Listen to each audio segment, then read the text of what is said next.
명동 한복판, 화려한 백화점 6층 명품관. 오후 3시 피팅룸 문이 벌컥 열리는 순간이었습니다. 으악! 비명과 함께 한 남자가 바닥에 나뒹굴며 나왔습니다. 50대 중반으로 보이는 덩치 큰 남자, 얼굴이 새하얗게 질려 있었고 바지에는 축축한 얼룩이 번져 있었습니다. 형님, 형님. 급하게 달려온 부하 직원들이 그를 부축하려 했지만 남자는 공포에 질린 눈으로 피팅룸 안쪽만 바라보고 있었습니다.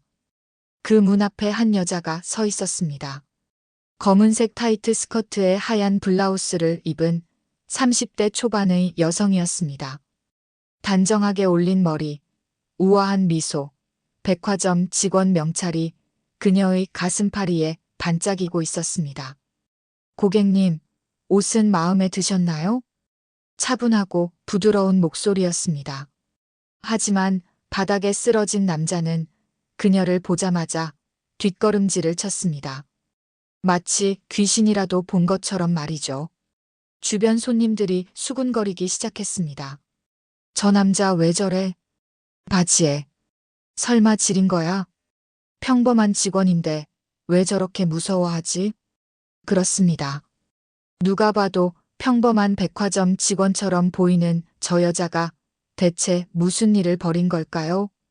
그 견고해 보이던 남자가 왜 저렇게 떨고 있는 걸까요?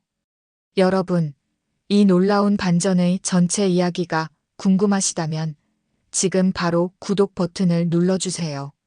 평범해 보이는 사람들의 숨겨진 이야기를 매일 전해드립니다. 알림 설정까지 해두시면 당신의 하루의 통쾌한 카타르시스를 선물해 드리겠습니다. 그리고 지금 어디서 듣고 계시나요? 집에서 듣고 계신지, 일하시면서 듣고 계신지, 운동하면서 듣고 계신지 꼭 댓글로 남겨주세요. 자, 그럼 이제 시간을 사흘 전으로 되돌려 보겠습니다. 이 모든 일이 시작되기 전으로 말이죠. 사흘 전, 같은 백화점 6층 명품관이었습니다. 오후 2시, 차도희는 새로 입고된 양복을 정리하고 있었습니다. 그때 매장 문이 벌컥 열렸습니다. 들어온 남자는 50대 중반이었습니다. 덩치가 크고 손가락에는 굵은 금반지가 여러 개 끼워져 있었습니다. 뒤따라 들어온 부하 2명도 험악한 인상이었습니다. 순간 차도희의 손이 멈췄습니다. 옷걸이를 잡은 그녀의 손끝이 미세하게 떨렸습니다. 하지만 단 1초 만에 그녀는 완벽한 미소를 지으며 돌아섰습니다. 어서 오세요. 무엇을 도와드릴까요? 남자는 차도희를 위아래로 훑어봤습니다. 그의 눈빛이 불쾌했습니다. 양복 좀 보여줘. 비싼 거로. 이쪽으로 오시죠. 차도희는 남자를 명품 코너로 안내했습니다. 걸어가는 내내 그녀의 심장은 빠르게 뛰고 있었습니다. 하지만 얼굴에는 전혀 드러나지 않았습니다. 이 남자 마동철이었습니다. 3년 전 어머니의 인생을 망친 바로 그 사람이었습니다. 차도희는 고급 양복 몇 벌을 꺼내 보여줬습니다. 이 제품은 280만 원이고요. 이쪽은 350만 원입니다. 마동철이 코웃음을 쳤습니다. 비싸기만 하고 별로네. 더 좋은 거 없어? 그럼 이쪽 제품을 보여드리겠습니다. 차도희는 최고급 라인의 양복을 꺼냈습니다. 600만 원짜리였습니다. 오, 이게 낫네. 입어봐야겠어. 그 순간 마동철이 차도희의 어깨를 툭 쳤습니다. 야, 너 예쁘게 생겼네. 몇 살이야? 차도희의 미소가 살짝 굳었습니다. 죄송하지만 개인적인 질문은. 에이, 뭐가 어때서? 나이 좀 물어보는 게. 30, 31. 차도희는 깊게 숨을 들이마셨습니다. 참아야 했습니다. 아직은요. 피팅룸은 저쪽입니다, 고객님. 마동철은 양복을 들고 피팅룸으로 향했습니다. 문 앞에서 그는 멈춰서서 차도희를 돌아봤습니다. 야, 너도 들어와. 옷 좀 봐줘야지. 차도희는 잠시 망설였습니다. 하지만 이것이 기회였습니다. 1년 동안 기다려온 바로 그 순간이었습니다. 네, 고객님. 그녀는 피팅룸 안으로 들어섰습니다. 문이 닫혔습니다. 피팅룸 안은 생각보다 넓었습니다. 삼면이 거울로 둘러싸여 있었고 한쪽에는 소파가 놓여 있었습니다. 마동철은 양복을 소파에 던지고 차도희를 빤히 쳐다봤습니다. 너 진짜 예쁘게 생겼다. 남자친구 있어? 죄송하지만. 야야, 왜 그래? 나 나쁜 사람 아니야. 마동철이 소파에 털썩 앉으며 말했습니다. 너도 앉아. 차도희는 움직이지 않았습니다. 저는 서 있는 게 편합니다. 앉으라니까. 마동철의 목소리가 낮아졌습니다. 협박조였습니다. 차도희는 천천히 소파 반대편에 앉았습니다. 마동철이 만족스럽게 웃으며 주머니에서 명함을 꺼냈습니다. 여기 내 명함. 나 사업 좀 하는 사람이야. 혹시 백화점 일 힘들면 연락해. 내가 더 좋은 자리 소개해 줄게. 차도희는 명함을 받았습니다. 명함에는 MK금융 대표 마동철이라고 적혀 있었습니다. MK금융. 바로 어머니를 속인 그 회사였습니다. 차도희의 손이 미세하게 떨렸습니다.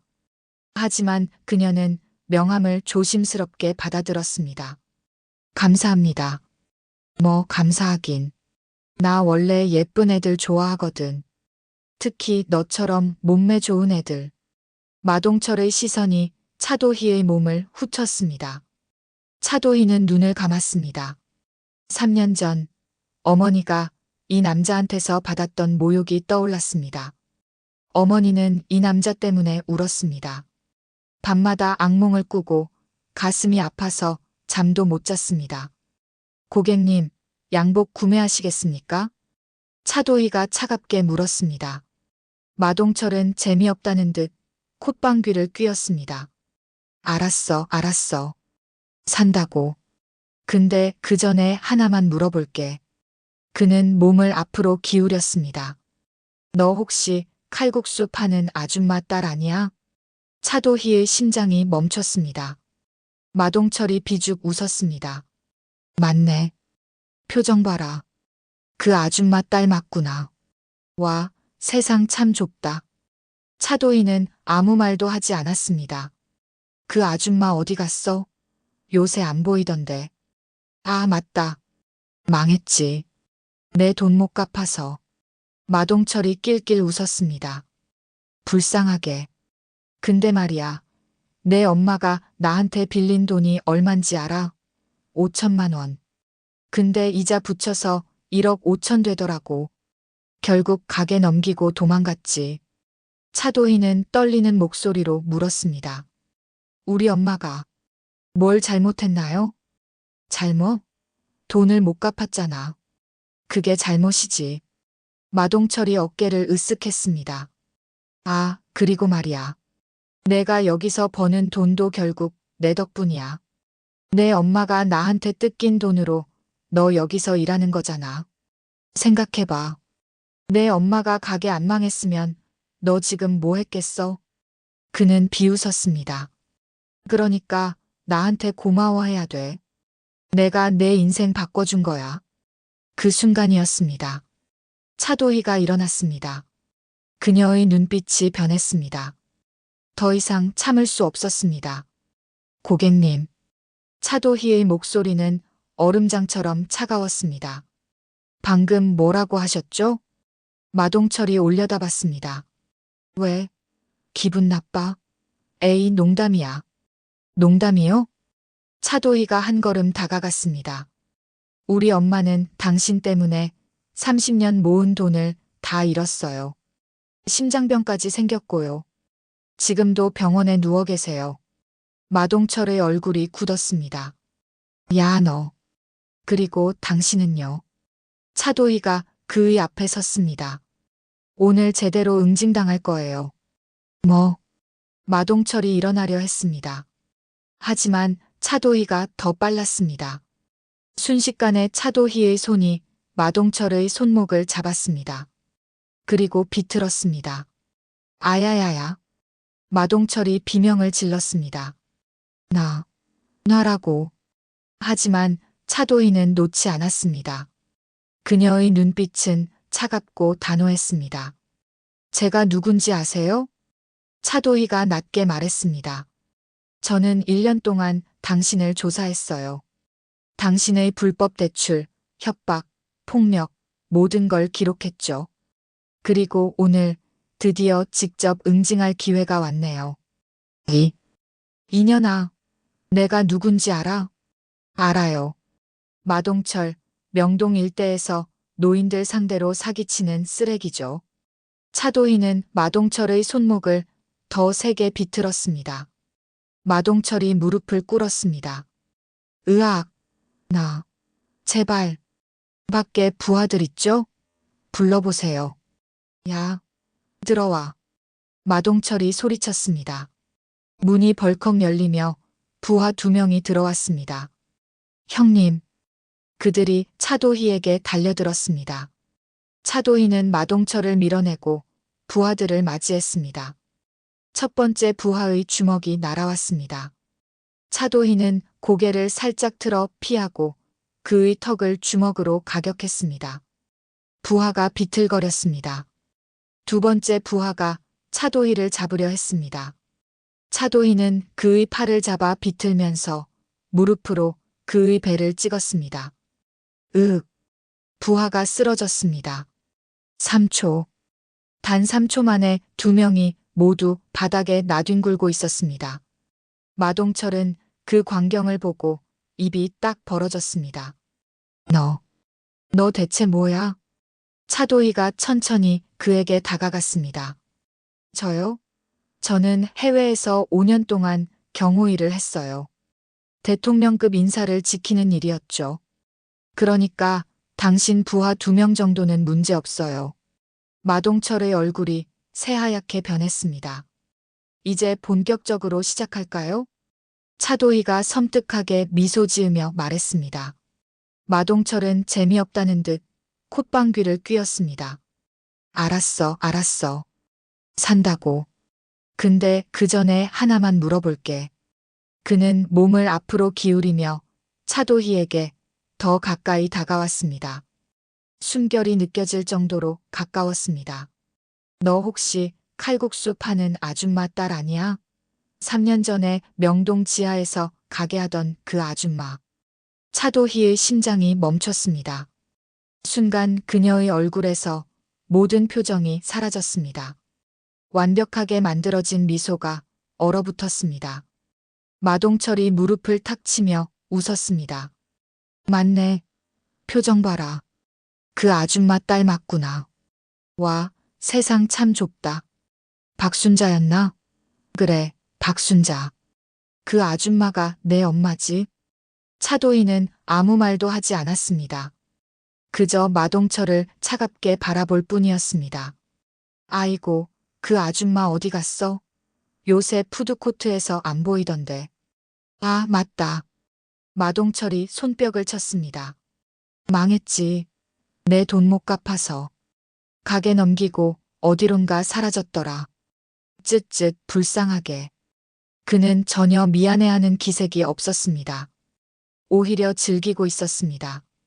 근데 말이야. 내 엄마가 나한테 빌린 돈이 얼만지 알아? 차도희는 대답하지 않았습니다. 5천만 원. 딱 5천만 원 빌렸어. 근데 이자가 좀 붙었지 뭐야. 1년 만에 1억 5천이 됐어. 에이, 그것도 싼 거야. 다른 데는 더 받거든. 마동철이 태연하게 말했습니다. 마치 아주 당연한 일인 것처럼 말이죠. 결국 내 엄마가 가게 넘기고 도망갔지. 에휴, 요새 노인네들은 신용이 없어. 돈 빌려놓고 갚을 생각을 안 하니까. 차도희는 떨리는 목소리로 물었습니다. 우리 엄마가 뭘 잘못했나요? 잘못? 마동철이 어이없다는 표정을 지었습니다. 돈을 못 갚았잖아. 그게 잘못이지. 돈 빌려놓고 못 갚으면 당연히 대가를 치러야지. 세상이 원래 그런 거야. 우리 엄마는 갚으려고 했어요. 시간만 좀 달라고 했잖아요. 시간? 시간은 무슨. 그 할망구가 몇 번을 시간 달라고 했는데 매번 거짓말이더라. 그래서 내가 정리한 거지. 마동철이 어깨를 으쓱했습니다. 아, 그리고 말이야. 재미있는 거 알려줄까? 그는 비죽 웃으며 말을 이었습니다. 내가 여기서 버는 돈도 결국 다 내 덕분이야. 생각해봐. 내 엄마가 나한테 뜯긴 돈이 있었으니까 너 여기서 일하면서 돈 벌잖아. 내 엄마가 가게 안 망했으면 너 지금 뭐 했겠어? 가게에서 설거지나 하고 있었겠지. 그는 차도희의 얼굴을 가까이서 들여다보며 말했습니다. 그러니까 나한테 고마워해야 돼. 내가 내 엄마 가게 망하게 해줘서 너 여기서 멋진 옷 입고 일할 수 있게 된 거야. 내가 내 인생 바꿔준 거지. 어때? 고맙지? 그 순간이었습니다. 차도희의 눈에서 눈물 한 방울이 흘러내렸습니다. 하지만 그것은 슬픔의 눈물이 아니었습니다. 분노의 눈물이었습니다. 우리 엄마는요. 차도희가 낮게 하지만 또렷하게 말하기 시작했습니다. 당신 때문에 30년을 모은 돈을 다 잃었어요. 새벽 4시에 일어나 멸치 육수를 끓이고 밤 10시까지 일하면서 30년을 모은 돈을요. 그리고 심장병이 생겼어요. 당신이 협박할 때마다 가슴이 아프다고 하셨어요. 밤마다 악몽을 꾸고 잠도 제대로 못 주무셨어요. 차도희의 목소리가 점점 떨렸습니다. 3년 동안 병원에 입원해 계세요. 지금도요. 심장이 약해져서 제대로 걷지도 못하세요. 당신 때문에요. 마동철은 그 말을 듣고도 전혀 미안해하는 기색이 없었습니다. 오히려 짜증스러운 표정을 지었습니다. 에이, 그건 내 엄마가 약해서 그런 거지. 나랑 무슨 상관이야. 사업이 원래 그런 거야. 약한 놈이 깨지는 거지. 사업이요? 차도희가 천천히 일어났습니다. 연이자 300%가 사업인가요? 못 갚으면 딸을 협박하는 게 사업인가요? 야, 그건.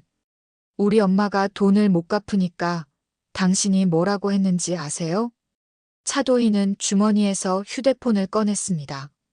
우리 엄마가 녹음하셨어요. 당신이 협박할 때마다요. 화면을 터치하자 마동철의 목소리가 흘러나왔습니다. 돈 없으면 죽어. 신용 없는 노인네는 살 가치도 없어. 당장 가게 명의 넘기든지 아니면 딸년한테 전화해서 돈 뜯어내든지 해. 이틀 안에 1억 5천 갚아. 못 갚으면 내 딸 얼굴에 칼자국 내줄 테니까. 마동철의 얼굴이 굳었습니다. 이건 어떻게? 전부 녹음했어요. 당신이 우리 엄마한테 한 모든 말, 모든 협박을요. 차도희는 휴대폰을 도로 주머니에 넣었습니다. 그리고 이 녹음 파일은 지금 제 컴퓨터에, 클라우드에, 그리고 안전한 곳 여러 군데에 보관되어 있어요. 혹시 모를 상황을 대비해서요. 마동철은 당황한 표정을 감추려 애썼습니다. 하지만 그의 이마에는 식은땀이 맺히기 시작했습니다. 그게 뭐 어쨌다고. 합법적인 대출이었어. 계약서도 있고. 합법적이요? 차도희가 냉소를 지었습니다. 계약서 뒷면에 숨겨놓은 이자, 변동 조항이 합법적인가요? 돈을 못 갚으면 폭력을 행사하는 게 합법적인가요? 그건. 그리고 당신은 우리 엄마만 이렇게 만든 게 아니죠. 차도희는 한 걸음 더 다가갔습니다. 지난 10년 동안 당신한테 당한 사람들, 제가 다 조사했어요. 237명이에요. 모두 60세 이상의 노인분들이고요. 총 피해 금액은 45억 원이에요. 마동철의 얼굴이 새하얗게 변했습니다. 너 뭐야? 대체 뭐 하는 년이야? 저요? 차도희가 그의 얼굴을 똑바로 쳐다봤습니다. 저는 1년 동안 당신을 조사한 사람이에요. 당신의 동선, 습관, 거래 내역, 피해자 명단, 은닉 재산, 모든 걸 파악했어요. 뭐, 그리고 오늘 차도희는 마동철의 멱살을 잡았습니다. 순식간이었습니다. 마동철은 미처 반응하지도 못했습니다. 당신이 그 대가를 치를 날이에요. 야, 너 지금 뭐 하는 거야? 마동철이 발버둥을 쳤습니다. 하지만 차도희의 소나귀는 강철 같았습니다. 밖에 내 부하들 있어. 내가 소리 지르면 소리 질러 보세요. 차도희가 냉정하게 말했습니다. 그럼 당신이 나한테 성희롱한 거 다 증거로 남아요. 여기 피팅룸에 방범 카메라 있는 거 모르세요? 차도희는 천장 구석을 가리켰습니다. 작은 카메라가 설치되어 있었습니다. 당신 말 한마디 한마디, 행동 하나하나 다 녹화되고 있어요. 제가 성희롱 피해자로 신고하면 당신은 끝이에요. 마동철의 입이 벌어졌습니다. 그리고요. 차도희는 마동철의 멱살을 더 세게 잡았습니다. 이제부터 당신이 우리 엄마한테 한 짓을 똑같이 느껴보세요. 그녀는 마동철을 벽에 밀어붙였습니다. 마동철의 등이 벽에 쿵 소리를 내며 부딪혔습니다. 아야, 아파요? 우리 엄마는 당신한테 맞을 때마다 이렇게 아팠어요. 차도희는 마동철의 손목을 잡아 비틀었습니다. 마동철이 비명을 질렀습니다. 으악, 놔라고. 우리 엄마도 당신한테 그렇게 빌었어요. 제발 놔달라고, 시간만 달라고. 근데 당신은 뭐라고 했죠? 차도희는 마동철의 팔을 더 세게 비틀었습니다. 돈 없으면 죽으라고 했죠. 신용 없는 노인네는 살 가치도 없다고 했죠. 아, 제발. 잘못했어. 잘못했다고요? 차도희가 비웃었습니다. 이제 와서 잘못했다고요? 우리 엄마가 3년 동안 병원에 누워 있는데 이제 와서 잘못했다고요? 미안해. 정말 미안해. 놓아줘. 마동철은 눈물까지 흘리며 빌었습니다. 하지만 차도희는 놓아주지 않았습니다. 당신 계좌에 12억 원 있는 거 알아요. 불법으로 모은 돈이죠. 그 돈으로 피해자들한테 배상할 거예요. 그리고 당신은 감옥에 갈 거예요. 최소 10년은요. 차도희는 마동철을 놓아줬습니다. 마동철은 바닥에 주저앉으며 손목을 부여잡았습니다. 너 경찰한테 신고할 거야? 당연하죠. 차도희는 차갑게 대답했습니다. 하지만 그 전에 그녀는 마동철을 내려다봤습니다. 당신이 어떤 기분인지 제대로 느껴봐야죠. 우리 엄마가 느꼈던 그 굴욕감을요. 야, 들어와. 마동철이 큰 소리로 부하들을 불렀습니다. 문이 벌컥 열리며 부하 2명이 들어왔습니다. 형님, 괜찮으세요? 전현잡아. 당장. 부하들이 차도희에게 달려들었습니다. 하지만 차도희는 미동도 하지 않았습니다. 그녀는 그저 그들을 차갑게 바라볼 뿐이었습니다. 오시는군요. 그럼 이제 진짜 시작해볼까요? 차도희의 입가에 섬뜩한 미소가 번졌습니다. 첫 번째 부하의 주먹이 날아왔습니다. 크고 거친 주먹이었습니다. 하지만 차도희의 눈에는 그 주먹이 느리게 보였습니다. 차도희는 고개를 살짝 틀어 피했습니다. 부하의 주먹이 허공을 가르며 거울을 스쳤습니다. 그리고 차도희의 주먹이 부하의 턱을 정확하게 가격했습니다. 탁! 둔탁한 소리와 함께 부하의 몸이 뒤로 휘청거렸습니다. 그는 비틀거리다가 벽에 부딪혔습니다. 두 번째 부하가 차도희의 팔을 잡으려 했습니다. 차도희는 그의 손을 잡아 비틀면서 무릎으로 그의 배를 강타했습니다. 으윽! 부하가 신음하며 몸을 구부렸습니다. 차도희는 그의 머리를 잡아 바닥으로 내리찍었습니다. 부하의 얼굴이 카펫에 박혔습니다. 5초. 단 5초 만에 2명의 부하가 모두 바닥에 쓰러져 있었습니다. 마동철은 그 광경을 보고 입이 딱 벌어졌습니다. 믿을 수 없다는 표정이었습니다. 너 대체 뭐야? 사람이 아니야? 차도희가 천천히 그에게 다가갔습니다. 저요? 저는 해외에서 5년 동안 경호 일을 했어요. 대통령급 인사를 지키는 최정예 경호원이었죠. 마동철의 얼굴이 새하얗게 변했습니다. 그러니까 당신 부하 2명 정도는 아무것도 아니에요. 10명이 와도 20명이 와도 마찬가지예요. 차도희는 마동철 앞에 섰습니다. 이제 선택하세요. 순순히 경찰에 자수할래요? 아니면 제가 더 심하게 만들어 드릴까요? 마동철은 떨리는 손으로 휴대폰을 꺼냈습니다. 네. 내가 전화 한 통이면 부하 100명도 부를 수 있어. 너 죽고 싶어? 전화하세요. 차도희가 태연하게 말했습니다. 그럼 당신의 불법 대출 증거를 지금 당장 경찰에 보낼게요. 여기 제 휴대폰에 다 저장되어 있거든요. 버튼 하나만 누르면 돼요. 차도희는 휴대폰을 들어 보였습니다. 화면에는 검찰청 제보 메일 발송 준비 완료라는 문구가 떠 있었습니다. 선택은 당신 몫이에요. 부하들 부르고 싶으면 부르세요. 대신 그 순간 당신의 인생은 끝나는 거예요. 마동철은 휴대폰을 쥔 손이 부들부들 떨렸습니다. 하지만 결국 전화를 걸지 못했습니다. 현명한 선택이에요.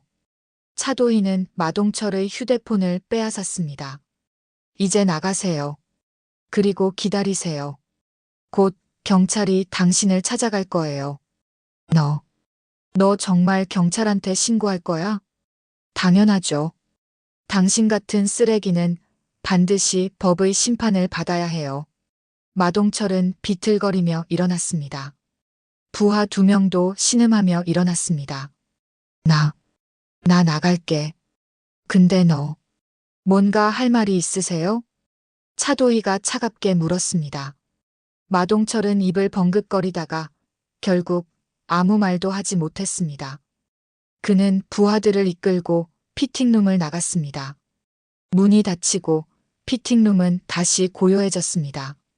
차도희는 거울 앞에 섰습니다. 거울 속의 그녀는 여전히 단정한 백화점 직원의 모습이었습니다.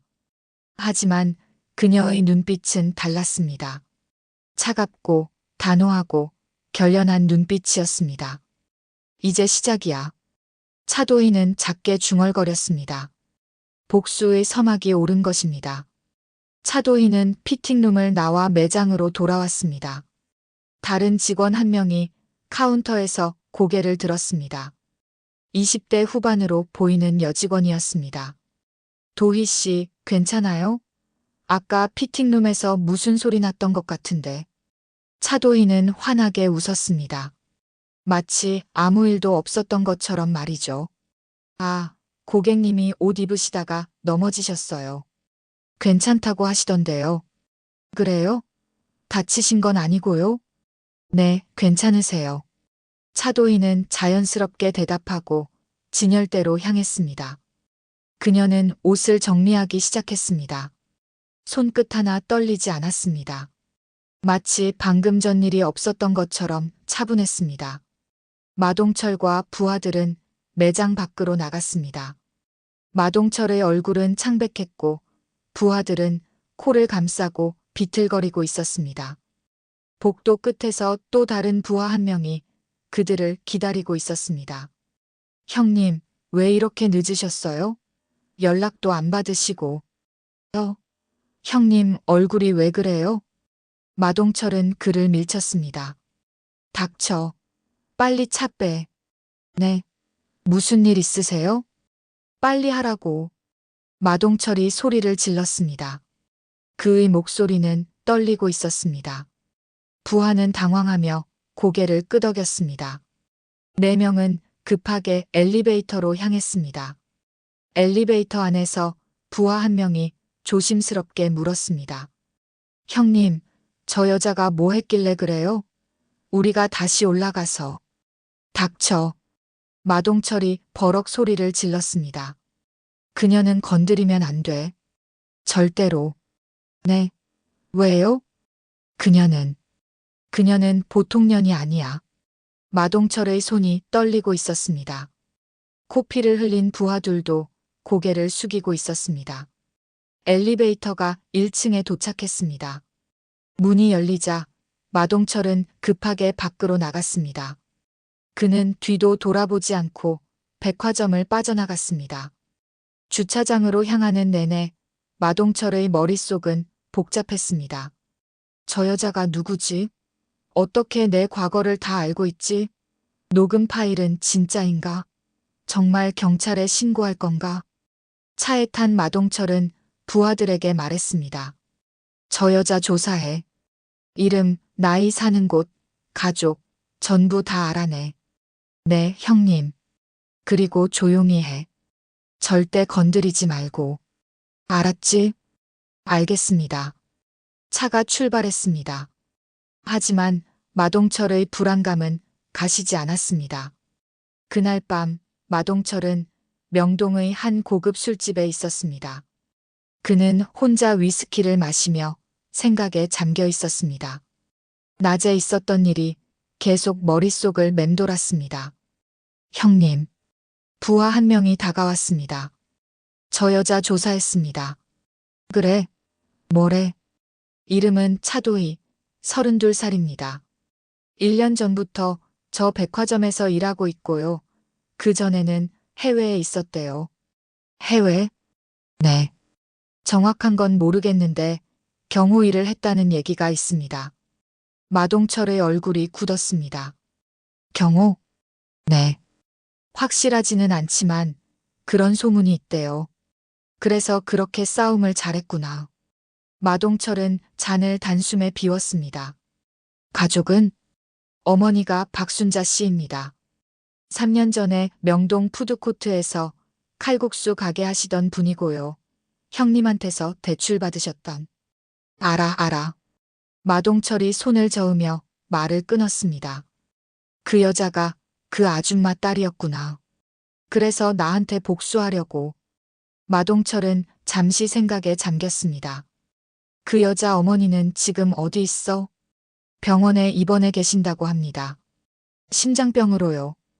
병원? 어느 병원?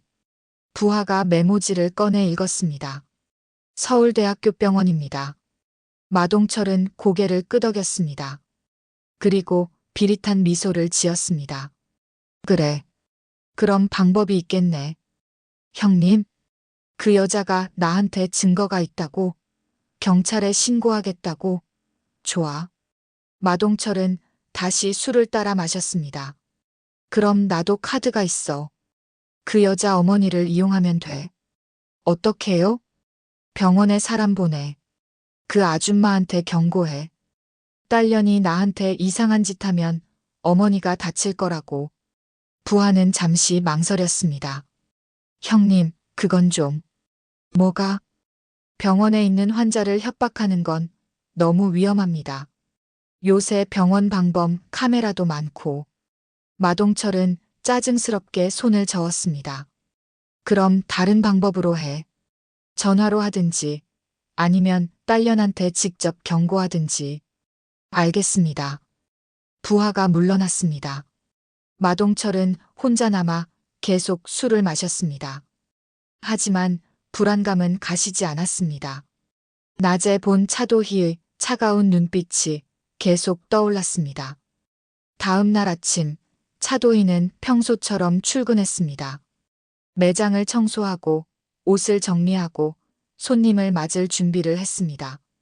모든 것이 평범한 하루처럼 보였습니다. 오전 11시 차도희의 휴대폰이 울렸습니다. 모르는 번호였습니다. 여보세요? 차도희 씨 맞습니까? 낮고 거친 남자 목소리였습니다. 네, 맞는데요. 누구세요? 우리 형님 아시죠? 마동철 형님. 차도희의 눈빛이 차가워졌습니다. 무슨 일이죠? 경고합니다. 우리 형님한테 이상한 짓 하지 마세요. 안 그러면요? 당신 어머니가 다칠 겁니다. 차도희는 잠시 침묵했습니다. 그리고 차갑게 웃었습니다. 제 어머니를 건드리겠다는 거예요? 경고입니다. 우리 형님은 손이 넓은 분이에요. 당신 어머니가 입원해 있는 병원에도 우리 사람이 있고요. 그래요? 차도희의 목소리는 여전히 차분했습니다. 그럼 한 가지 알려드릴게요. 제 어머니한테 손을 대는 순간 저는 당신들 전부를 가만두지 않을 거예요. 뭐, 인연이 감히. 그리고요. 차도희가 말을 끊었습니다. 지금 이 통화도 녹음되고 있어요. 협박죄로 추가 고소하겠습니다. 감사합니다. 차도희는 전화를 끊었습니다. 그녀는 잠시 휴대폰을 들여다봤습니다. 화면에는 통화 녹음 완료라는 문구가 떠 있었습니다. 차도희는 미소를 지었습니다. 마동철이 먼저 실수를 한 것입니다. 협박 증거가 하나 더 늘어난 셈이었습니다. 하지만 동시에 걱정도 됐습니다. 마동철이 정말로 어머니를 해칠 수도 있었으니까요. 차도희는 즉시 병원에 전화를 걸었습니다. 여보세요, 간호사실입니까? 저는 302호 박순자 환자 보호자입니다. 혹시 어머니 괜찮으세요? 네, 괜찮으세요. 아침 식사도 잘하셨어요. 다행이네요. 그런데 부탁이 있는데요. 혹시 낯선 사람이 어머니 병실에 들어오면 바로 저한테 연락 주실 수 있을까요? 무슨 일 있으세요? 아니에요. 그냥 혹시 모를 상황에 대비하려고요. 알겠습니다. 걱정 마세요. 전화를 끊은 차도희는 다시 한번 생각했습니다. 마동철을 응징하는 것도 중요하지만 어머니의 안전이 최우선이었습니다. 그녀는 즉시 이강민 선배에게 전화를 걸었습니다. 선배님, 저예요. 도희예요. 도희, 무슨 일이야? 마동철이 우리 엄마를 협박하려고 해요. 병원에 사람을 보낼 수도 있대요. 뭐? 이강민의 목소리가 심각해졌습니다. 지금 어머니 병원 어디야? 서울대학교 병원이요. 알았어. 내가 사람 보낼게. 24시간 경호 붙일 거야. 정말요? 고맙습니다, 선배님. 괜찮아. 우리가 뭔데? 그리고 도희, 너 조심해. 마동철이 너한테도 뭔 짓 할 수 있어. 걱정 마세요. 저는 괜찮아요. 그래도 조심해. 혹시 모르니까 내가 저녁에 백화점 앞으로 갈게. 퇴근할 때 같이 가자. 감사합니다, 선배님. 전화를 끊은 차도희는 안도의 한숨을 쉬었습니다. 이강민 선배가 도와주니 어머니는 안전할 것 같았습니다. 그날 오후 백화점에 또 다른 손님이 찾아왔습니다. 40대 초반으로 보이는 남자였습니다. 깔끔한 정장을 입고 있었지만 눈빛이 날카로웠습니다. 직원분. 남자가 차도희를 불렀습니다. 네, 어서 오세요. 차도희가 다가갔습니다. 양복 좀 보고 싶은데요. 이쪽으로 오시죠. 차도희는 남자를 안내했습니다. 하지만 남자는 옷을 보지 않고 차도희를 빤히 쳐다봤습니다. 혹시 차도희 씨 맞으세요? 차도희는 순간 긴장했습니다. 네, 맞는데요. 누구세요? 남자는 주머니에서 명함을 꺼냈습니다. 저는 서울중앙지검 강력부 김재훈 검사입니다. 차도희의 눈이 커졌습니다. 검사님이요? 네. 잠시 얘기 좀 할 수 있을까요? 지금요? 네. 중요한 일입니다.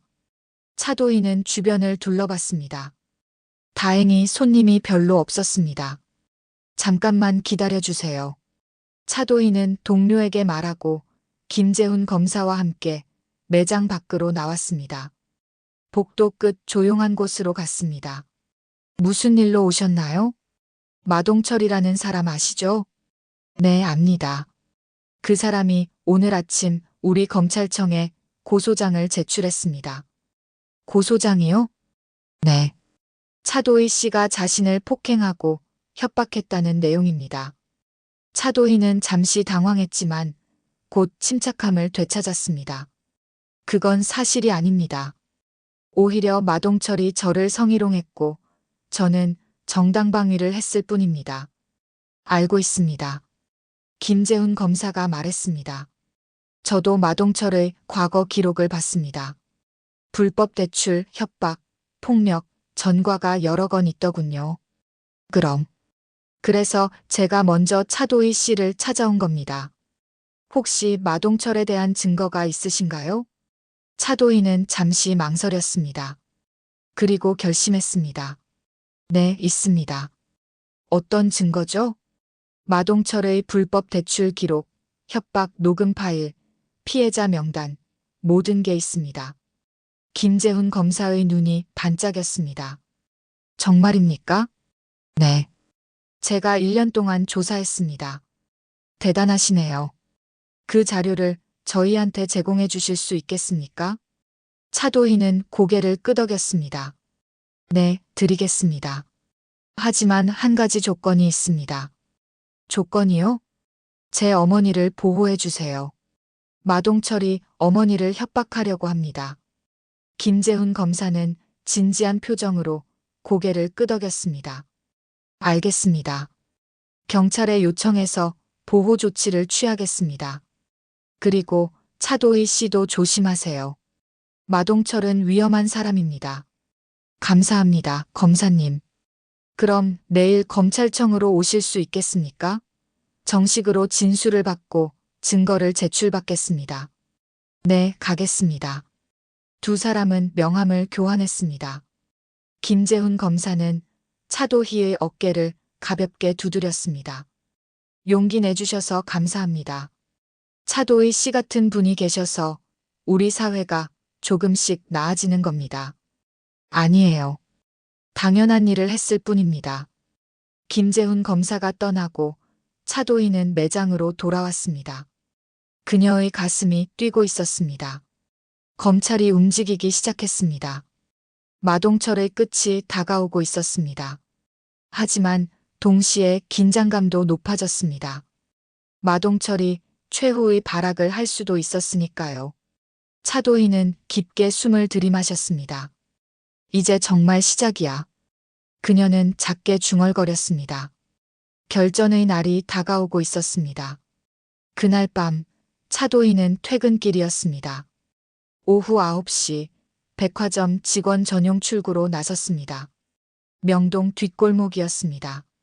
조명이 어두웠고 사람이 거의 없었습니다. 차도희는 가방을 메고 집으로 향하는 길을 걸었습니다.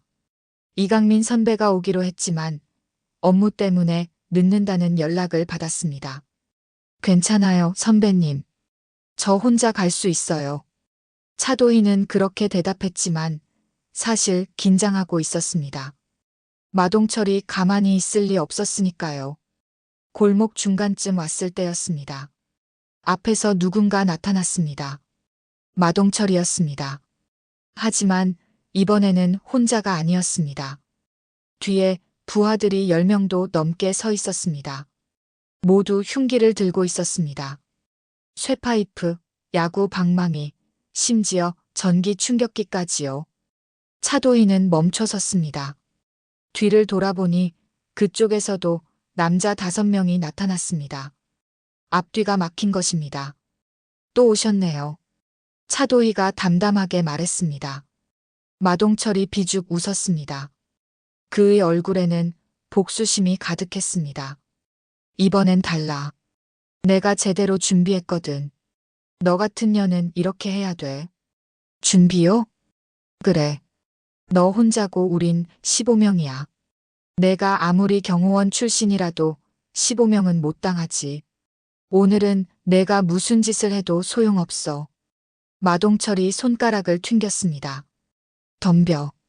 부하들이 천천히 차도희를 에워싸기 시작했습니다. 포위망이 점점 좁혀졌습니다. 차도인은 주변을 둘러봤습니다. 좁은 골목이었습니다. 양쪽이 벽으로 막혀 있었고 도망갈 곳이 없었습니다. 하지만 그녀의 얼굴에는 두려움이 없었습니다. 오히려 차가운 미소가 번졌습니다. 그렇게 생각하시는군요. 차도인은 천천히 하이힐을 벗기 시작했습니다. 한 손으로 하이힐을 잡고 다른 손으로 머리핀을 빼서 머리를 풀었습니다. 긴 머리카락이 어깨 위로 흘러내렸습니다. 그럼 제대로 보여드릴게요. 제가 5년 동안 해외에서 뭘 배웠는지요. 마동철의 얼굴에 잠깐 불안한 기색이 스쳤습니다. 하지만 그는 부하들을 믿었습니다. 뭘 기다려. 빨리 잡아. 부하들이 일제히 달려들었습니다. 차도인은 움직이지 않았습니다.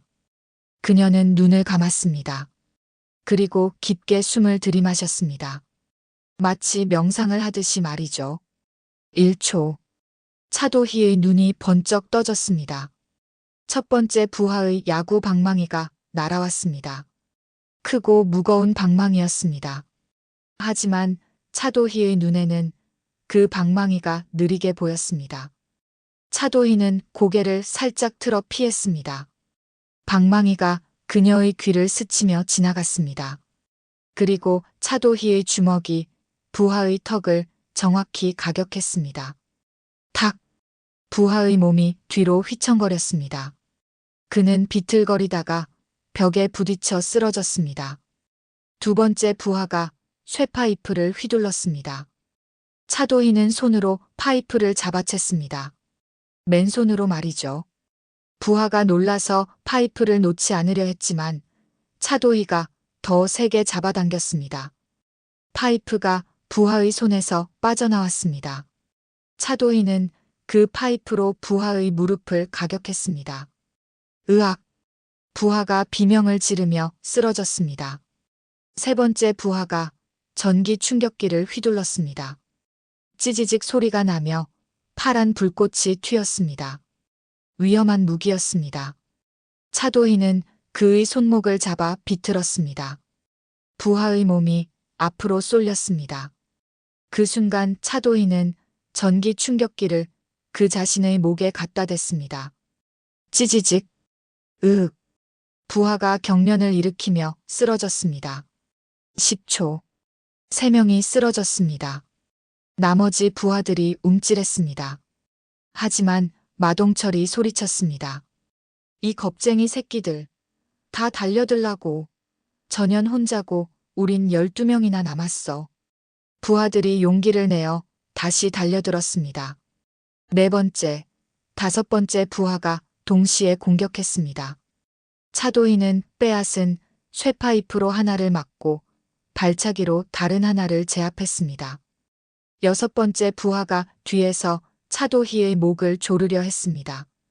차도희는 몸을 숙여 그를 등 너머로 맺혀버렸습니다. 쿵! 부하가 바닥에 내동댕이 쳐졌습니다.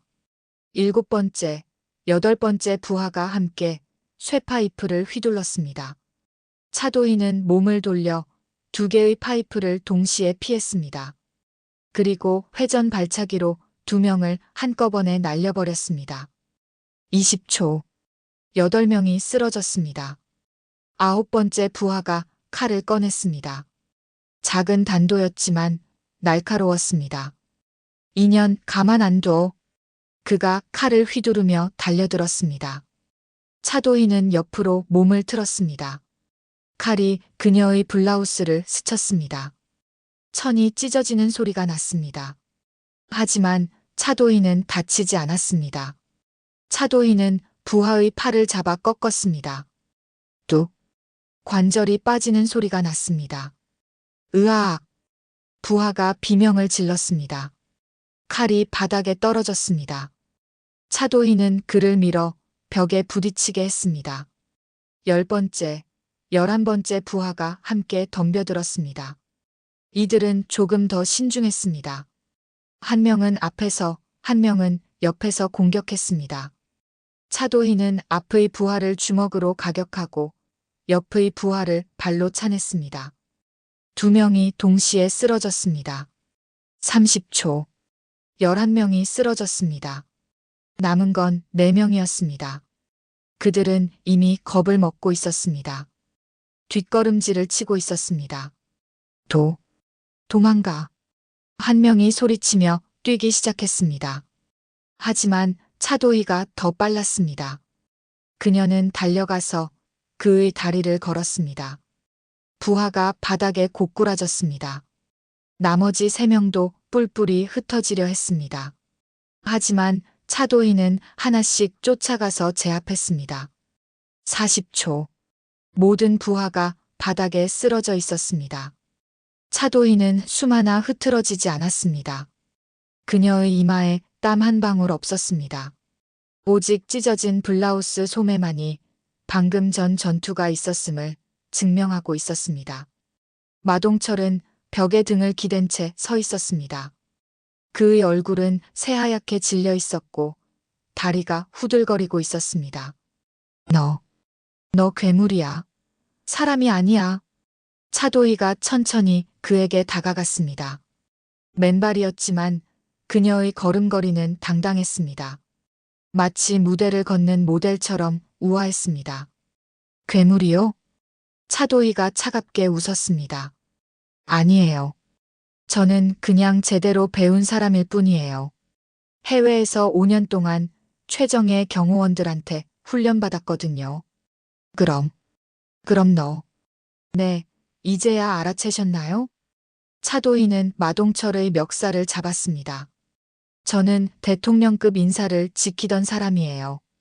테러범, 암살자, 조직폭력배, 그런 사람들을 상대로 훈련받았죠. 그러니까 당신 부하 15명 정도는 문제도 아니에요. 100명이 와도 200명이 와도 마찬가지예요. 마동철의 입이 벌어졌습니다. 이럴 수가. 그리고요. 차도희는 마동철을 벽에 밀어붙였습니다. 이제 진짜 끝낼 시간이에요. 끝내다니? 네. 당신의 악행을요. 차도희는 주머니에서 휴대폰을 꺼냈습니다. 당신은 지난 10년 동안 수백 명의 노인들을 속였어요. 불법 대출로 그들의 재산을 빼앗았죠. 협박하고 폭력을 행사하고 심지어 목숨까지 빼앗았어요. 그건 변명하지 마세요. 증거는 충분히 있어요. 차도희는 휴대폰 화면을 마동철에게 보여줬습니다. 화면에는 마동철의 불법 거래 내역이 가득했습니다. 이거 전부 검찰에 넘길 거예요. 그리고 당신이 오늘 저를 공격한 것도 추가할 거예요.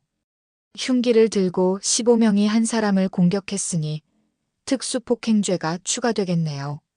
마동철의 얼굴이 더욱 하얗게 변했습니다. 당신은 최소 15년은 감옥에 갈 거예요. 아니, 이 정도면 20년도 가능하겠네요. 제발, 한 번만 봐줘. 마동철이 눈물을 흘리며 빌었습니다. 한 번만요? 차도희가 비웃었습니다. 우리 엄마도 당신한테 그렇게 빌었어요. 한 번만 봐달라고. 시간만 달라고. 근데 당신은 뭐라고 했죠? 마동철은 대답하지 못했습니다. 돈 없으면 죽으라고 했죠. 신용 없는 노인네는 살 가치도 없다고 했죠. 차도희는 마동철의 얼굴을 똑바로 쳐다봤습니다.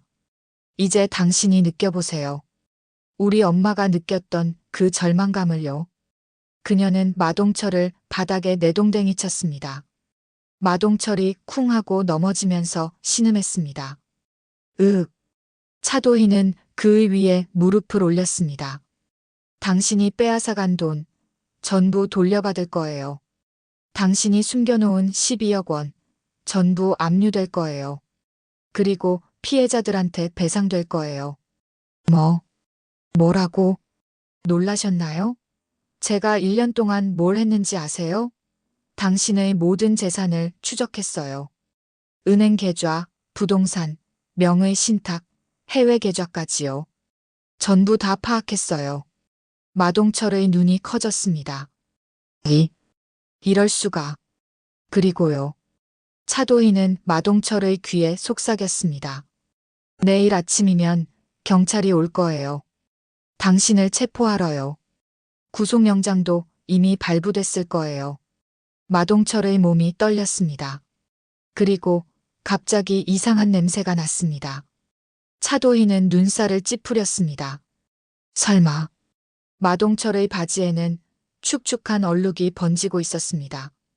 그는 공포에 질린 나머지 통제력을 완전히 잃은 것이었습니다. 차도희는 천천히 일어났습니다. 그녀는 마동철을 내려다보며 차갑게 말했습니다. 결국 또 지렸네요. 당신 같은 쓰레기답게요. 마동철은 대답하지 않았습니다. 그는 그저 바닥에 엎드린 채 떨고 있을 뿐이었습니다. 공포, 굴욕, 절망, 모든 것이 그의 얼굴에 드러나 있었습니다. 차도희는 휴대폰을 꺼내 110을 눌렀습니다. 여보세요, 경찰서인가요? 신고할 게 있습니다. 명동 백화점 뒷골목에서 15명이 흉기를 들고 저를 공격했어요. 정당방위로 전부 제압했고요. 주동자는 마동철이라는 사람입니다. 불법 대출업자로 검찰에서 수배 중인 사람이에요. 차도희는 차분하게 상황을 설명했습니다. 5분 후 경찰차 사이렌 소리가 들렸습니다. 빨간 불빛과 파란 불빛이 골목을 비췄습니다. 경찰들이 현장에 도착했을 때 그들은 놀라운 광경을 목격했습니다. 바닥에는 15명이 신음하며 쓰러져 있었고 그 한가운데 마동철은 팬티에 지린 채 떨고 있었습니다. 이게 대체 무슨... 경찰 한 명이 놀란 표정으로 차도희를 봤습니다. 차도희는 침착하게 대답했습니다. 정당방위였습니다. 저분들이 먼저 흉기를 들고 공격했어요. 방범 카메라 확인해 보시면 알 거예요. 저기 골목 입구에 카메라 있습니다. 경찰은 고개를 끄덕이며 현장을 확인하기 시작했습니다. 그리고 이 사람은 마동철이라고 합니다. 서울중앙지검에서 수배 중인 불법 대출업자예요. 김재훈 검사님한테 연락해 보시면 알 거예요. 알겠습니다. 일단 모두 연행하겠습니다. 마동철과 부하들이 연행되었습니다. 마동철은 끌려가면서도 차도희를 돌아봤습니다. 그의 눈에는 공포와 원망이 가득했습니다. 차도희는 그를 차갑게 바라볼 뿐이었습니다. 경찰차가 떠나고 골목은 다시 고요해졌습니다. 차도희는 한숨을 쉬었습니다. 그리고 하늘을 올려다봤습니다. 별이 반짝이고 있었습니다. 맑고 깨끗한 밤하늘이었습니다. 엄마, 끝났어요. 드디어요. 차도희는 작게 중얼거렸습니다. 복수의 일막이 끝난 것입니다. 이제 정의의 시간이 올 차례였습니다. 그날 밤 차도희는 집으로 돌아가는 길이었습니다. 백화점 뒷문을 나서는 순간 누군가 그녀를 기다리고 있었습니다. 마동철이었습니다. 하지만 이번에는 부하가 10명도 넘었습니다. 모두 흉기를 들고 있었습니다. 쇠파이프, 야구 방망이, 심지어 전기 충격기까지 들고 말이죠. 차도희는 멈춰섰습니다. 그녀의 얼굴에는 두려움 대신 차가운 미소가 번졌습니다. 또 오셨네요. 마동철이 비죽 웃었습니다. 그의 얼굴에는 복수심이 가득했습니다. 이번엔 달라. 내가 제대로 준비했거든. 너 같은 년은 이렇게 해야 돼. 마동철이 손가락을 튕기자 부하들이 차도희를 에워쌌습니다. 차도희는 주변을 둘러봤습니다. 좁은 골목이었습니다. 양쪽이 벽으로 막혀 있었고 도망갈 곳이 없어 보였습니다. 오늘은 내가 무슨 짓을 하든 소용없어. 우리가 10명이 넘는데 내가 아무리 경호원 출신이라도 못 당하지. 차도희는 한숨을 쉬었습니다. 그리고 천천히 하이힐을 벗기 시작했습니다. 그렇게 생각하시는군요. 그럼 제대로 보여드릴게요.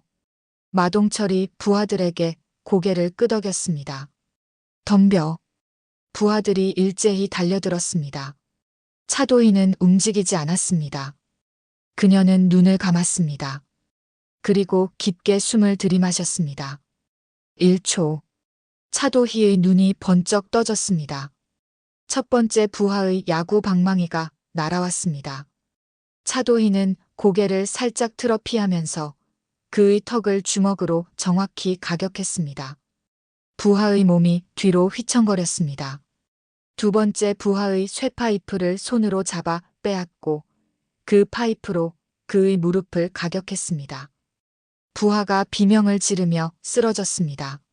세 번째 부하가 전기 충격기를 휘둘렀습니다.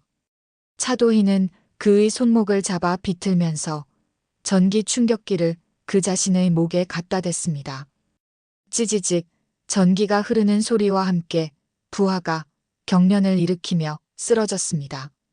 네 번째, 다섯 번째 부하가 동시에 달려들었습니다. 차도희는 빼앗은 쇠파이프로 하나를 가격하고 회전 발차기로 다른 하나를 날려버렸습니다. 10초. 5명이 쓰러졌습니다. 나머지 부하들이 움찔했습니다. 그들의 눈에는 공포가 스며들기 시작했습니다. 차도희는 그들을 향해 천천히 걸어갔습니다. 맨발이었지만 그녀의 걸음걸이는 당당했습니다. 계속할래요? 아니면 이제 그만 도망칠래요?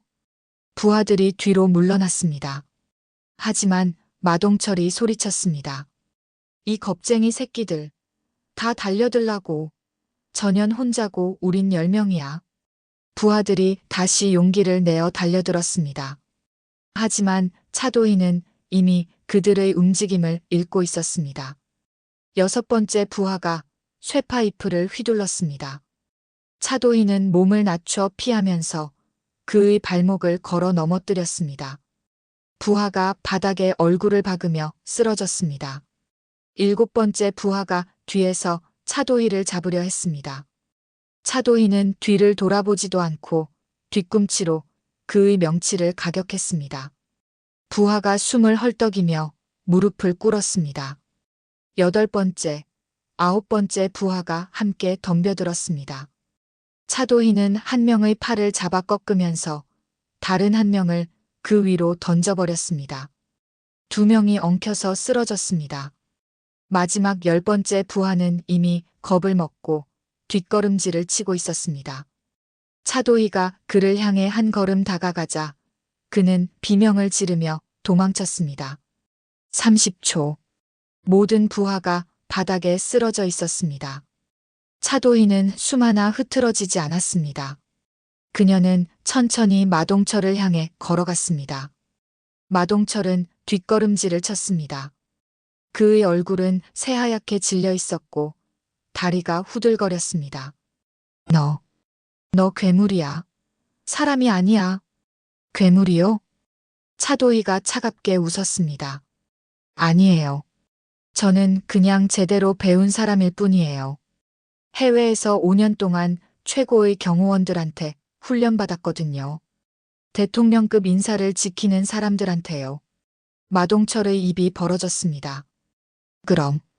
그럼 너. 네, 이제야 알아채셨나요? 차도희는 마동철의 멱살을 잡았습니다. 저는 백화점 직원이 아니에요. 정확히는 당신을 응징하기 위해 일부러 그곳에 취직한 거죠. 1년 동안 당신을 조사했어요. 당신의 동선, 습관, 약점, 모든 걸 파악했죠. 그리고 오늘 드디어 끝을 낼 시간이 왔네요. 차도희는 마동철을 벽에 밀어붙였습니다. 마동철의 등이 벽에 쿵 하고 부딪혔습니다. 당신은 지난 10년 동안 수백 명의 노인들을 속였어요. 우리 엄마처럼 평생 모은 돈을 빼앗았죠. 불법 대출이라는 이름으로 말이에요.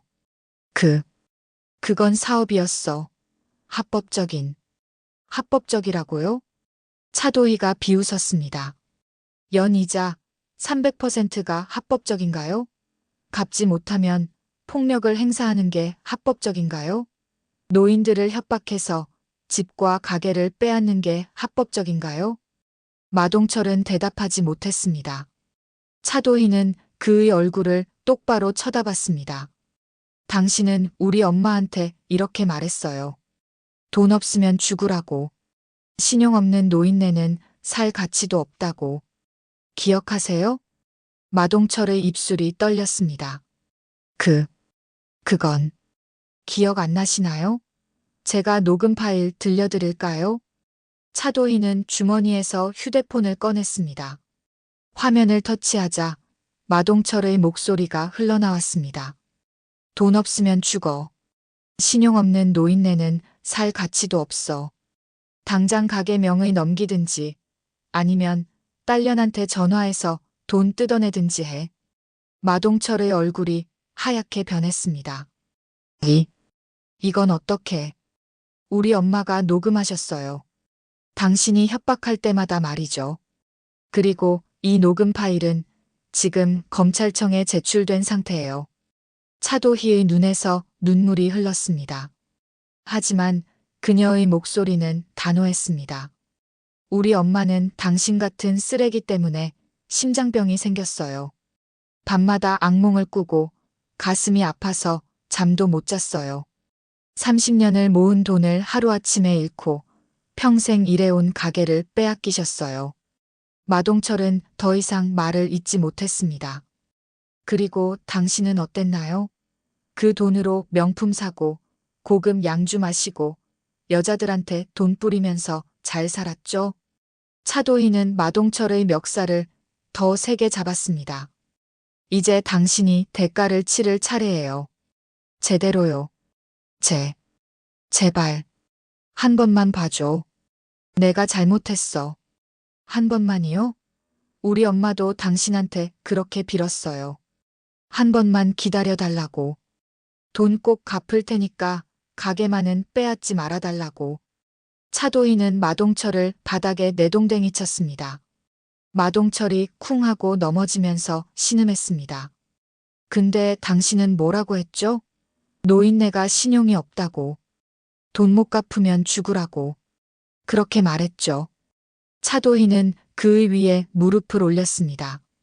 이제 똑같이 느껴보세요. 우리 엄마가 느꼈던 그 절망감을요. 그녀는 마동철의 얼굴을 바닥에 눌렀습니다. 마동철이 신음했지만 차도희는 멈추지 않았습니다. 당신이 빼앗아간 5천만 원 이미 회수했어요. 당신 계좌에서 직접 가져왔죠. 그리고 나머지 돈들도 전부 추적했어요. 당신이 숨겨놓은 12억 원 전부 압류될 거예요. 마동철의 눈이 커졌습니다. 뭐라고? 놀라셨나요? 제가 1년 동안 뭘 했는지 아세요? 당신의 모든 비리를 조사했어요. 불법 대출 기록, 협박 문자, 폭행 증거, 탈세 내역, 전부 다요. 그리고 그 자료들을 검찰에 넘겼어요. 차도희는 마동철의 귀에 속삭였습니다. 내일 아침이면 경찰이 올 거예요. 당신을 체포하러요. 그리고 당신은 최소 10년은 감옥에 갈 거예요.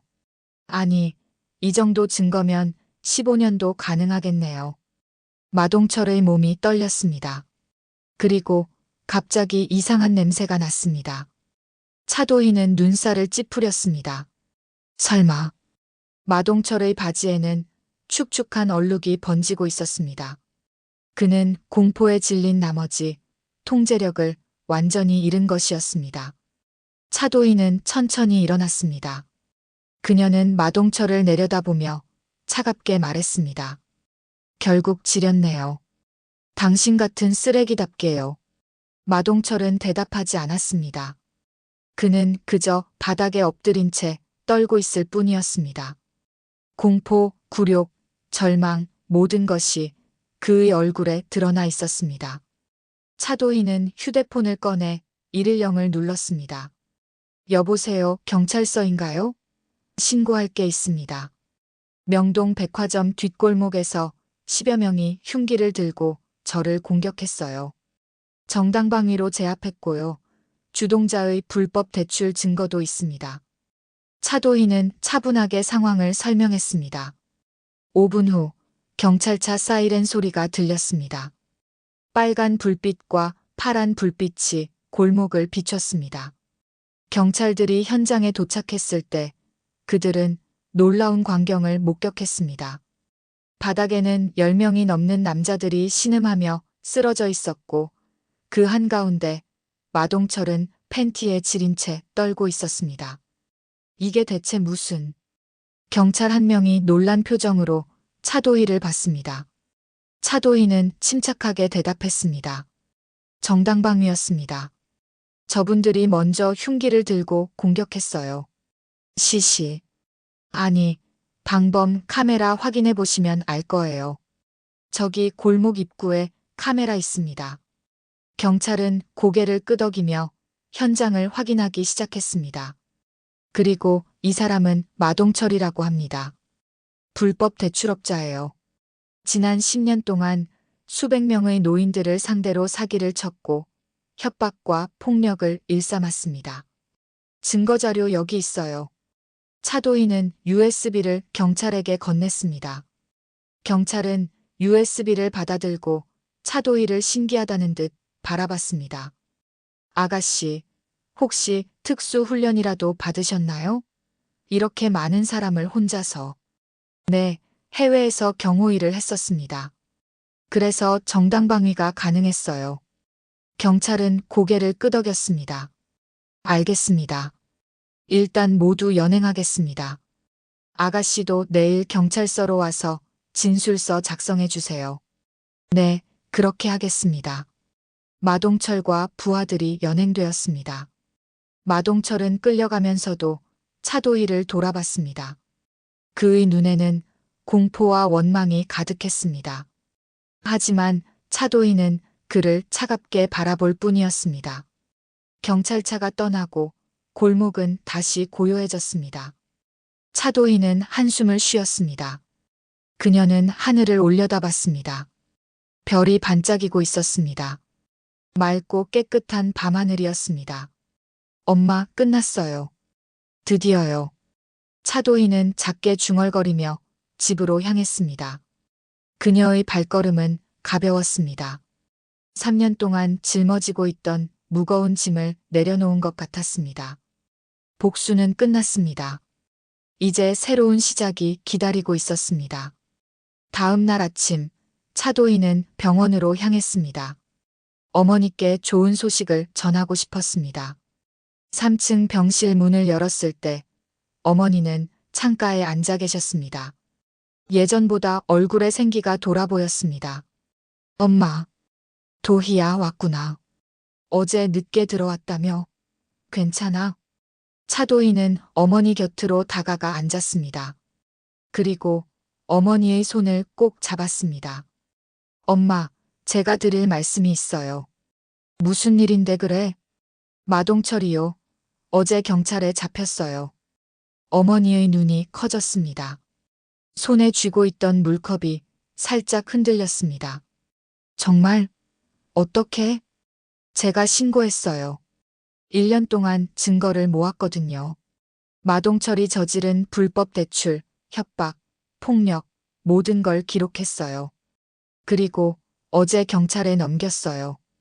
어머니는 한참 동안 말을 잇지 못했습니다. 그저 차도희의 손을 꼭 쥐고 있을 뿐이었습니다. 그러다 눈물이 주르륵 흘러내렸습니다. 도희야, 내가 혼자 그런 걸 다 했어? 위험하지 않았어? 괜찮았어요, 엄마. 저 해외에서 경호일 했잖아요. 제 자신을 지킬 수 있었어요. 그래도 위험했을 텐데. 어머니는 차도희를 꼭 안았습니다. 차도희도 어머니를 안으며 말했습니다. 이제 다 끝났어요, 엄마. 마동철은 감옥에 갈 거예요. 우리가 빼앗긴 돈도 돌려받을 수 있을 거예요.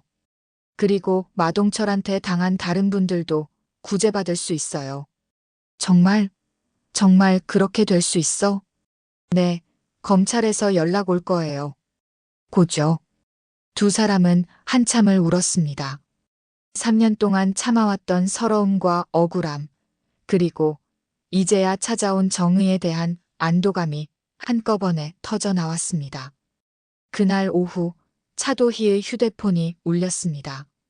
모르는 번호였지만 차도희는 받았습니다. 여보세요? 차도희 씨 맞으십니까? 저는 서울중앙지검 강력부 김재훈 검사입니다. 차도희의 심장이 빠르게 뛰기 시작했습니다. 네, 맞습니다. 어제 제보하신 마동철 건으로 연락드렸습니다. 일단 감사 말씀부터 드리고 싶습니다. 정말 대단한 자료였습니다. 감사합니다, 검사님. 마동철의 불법 대출 기록, 협박 녹음 파일, 폭력 행사 증거, 그리고 피해자 명단까지 이 정도면 충분히 기소할 수 있습니다. 아니, 기소를 넘어서 중형을 구형할 수 있는 수준입니다. 차도희는 가슴이 벅찼습니다. 그럼 마동철은 처벌을 받을 수 있나요? 당연합니다. 이미 구속영장이 발부됐고 현재 구치소에 수감 중입니다. 피해 규모를 보니 총 237명의 피해자, 피해 금액이 45억 원에 달합니다. 이 정도면 10년은 가볍게 넘고 15년도 가능합니다. 15년. 차도희는 그 말을 되새겼습니다. 충분했습니다. 마동철이 더 이상 누구도 해칠 수 없는 시간이었으니까요. 그리고 차도희 씨, 한 가지 더 말씀드릴 게 있습니다. 네, 말씀하세요. 마동철이 숨겨놓은 재산, 총 12억 원을 압류했습니다. 이 돈은 피해자들에게 배상될 예정입니다. 차도희 씨 어머니께서도 피해 금액 전액을 돌려받으실 수 있을 겁니다. 차도희는 눈물이 흘렀습니다. 기쁨의 눈물이었습니다. 정말 감사합니다, 검사님. 감사는요. 차도희 씨가 용기를 내주셔서 가능한 일이었습니다. 그리고 한 가지 더 재판 과정에서 증인으로 출석 요청이 있을 겁니다. 협조 부탁드립니다. 네, 당연히 협조하겠습니다. 전화가 끊어진 후 차도희는 병실로 돌아가 어머니께 소식을 전했습니다. 어머니는 눈물을 흘리며 하늘을 우러러봤습니다. 여보, 하늘에서 보고 있소? 우리 딸이 해냈소. 정의가 이겼소. 어머니는 3년 전 세상을 떠난 아버지를 떠올리며 말했습니다. 차도희도 아버지를 생각했습니다. 아버지가 살아계셨다면 얼마나 기뻐하셨을까요? 사흘 후 차도희는 백화점 매장 책임자에게 불려갔습니다. 도희 씨, 앉으세요. 차도희는 의자에 앉았습니다. 책임자는 진지한 표정으로 그녀를 바라봤습니다. 도희 씨, 며칠 전 일 들었어요. 조직폭력배한테 공격받았다면서요? 네, 그랬습니다. 많이 놀랐겠어요. 다치진 않았어요? 괜찮습니다. 책임자는 잠시 망설이다가 말을 이었습니다. 도희 씨, 솔직히 말씀드릴게요.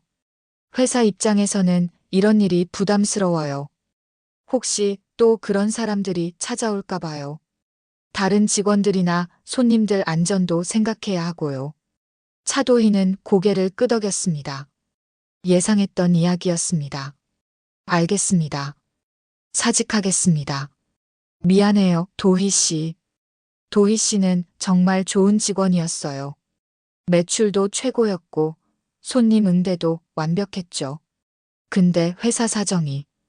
괜찮습니다. 이해해요. 차도희는 자리에서 일어났습니다. 사실 그녀도 이미 그만둘 생각이었습니다. 마동철을 응징하려고 시작한 일이었으니까요. 이제 그 목적은 달성했습니다. 그동안 감사했습니다. 차도희는 인사를 하고 매장을 나왔습니다.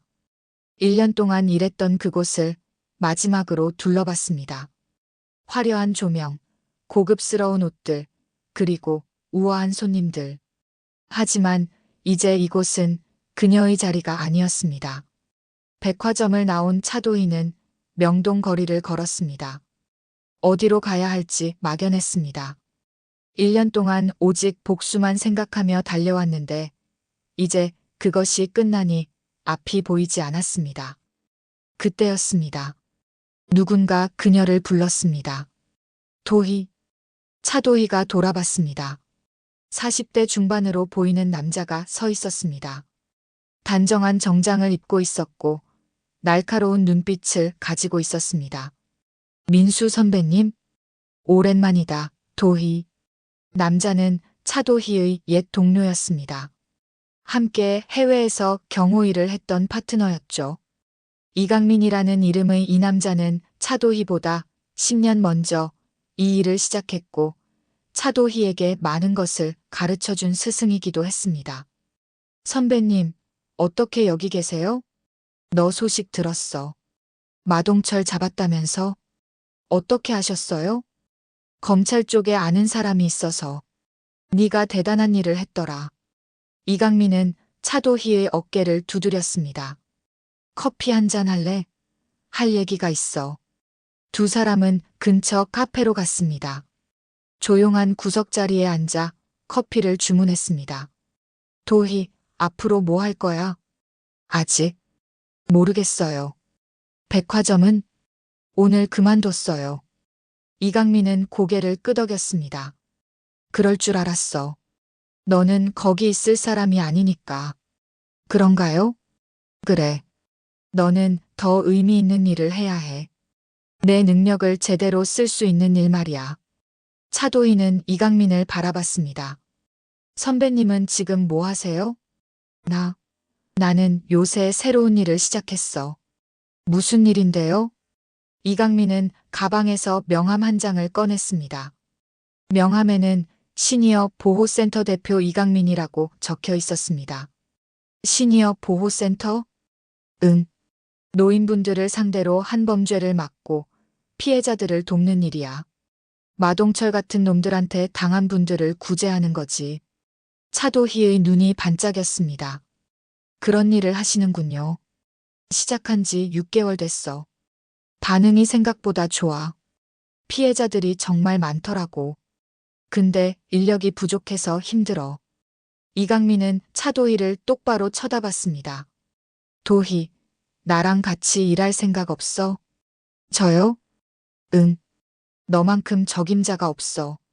경호 기술도 있고 조사 능력도 뛰어나고 무엇보다 피해자들의 마음을 이해하잖아.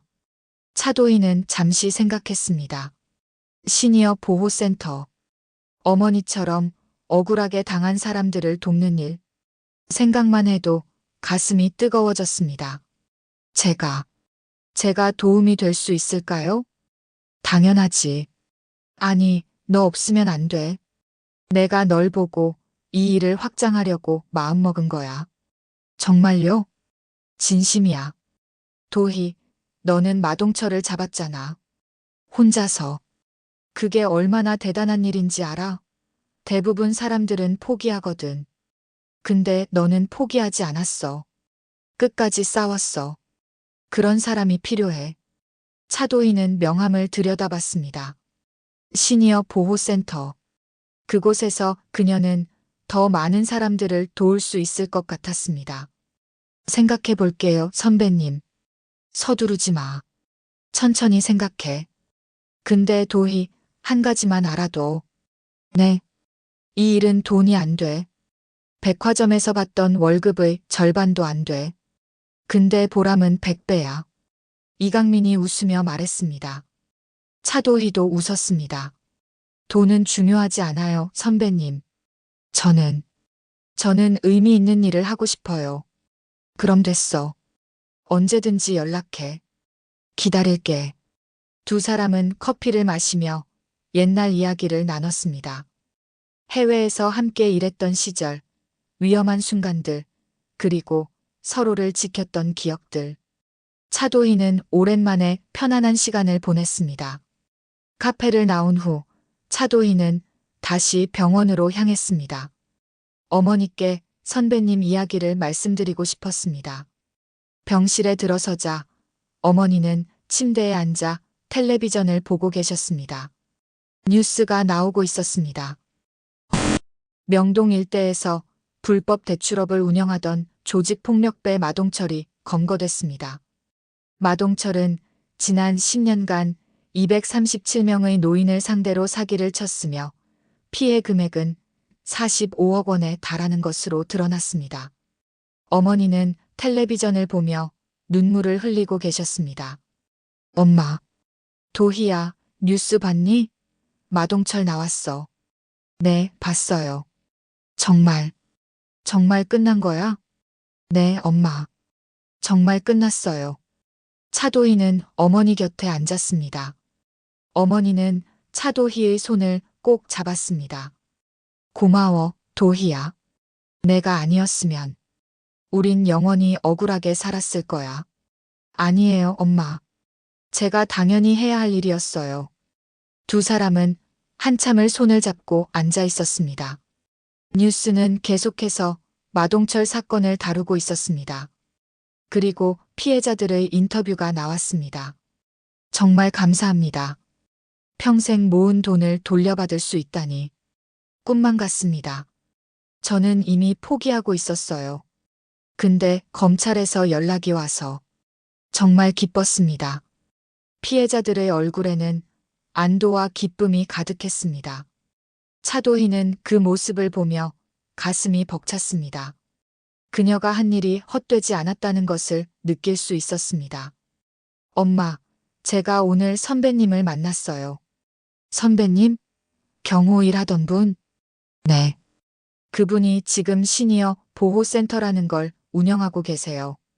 노인분들을 상대로 한 범죄를 막고 피해자들을 돕는 일이래요. 어머니의 눈이 반짝였습니다.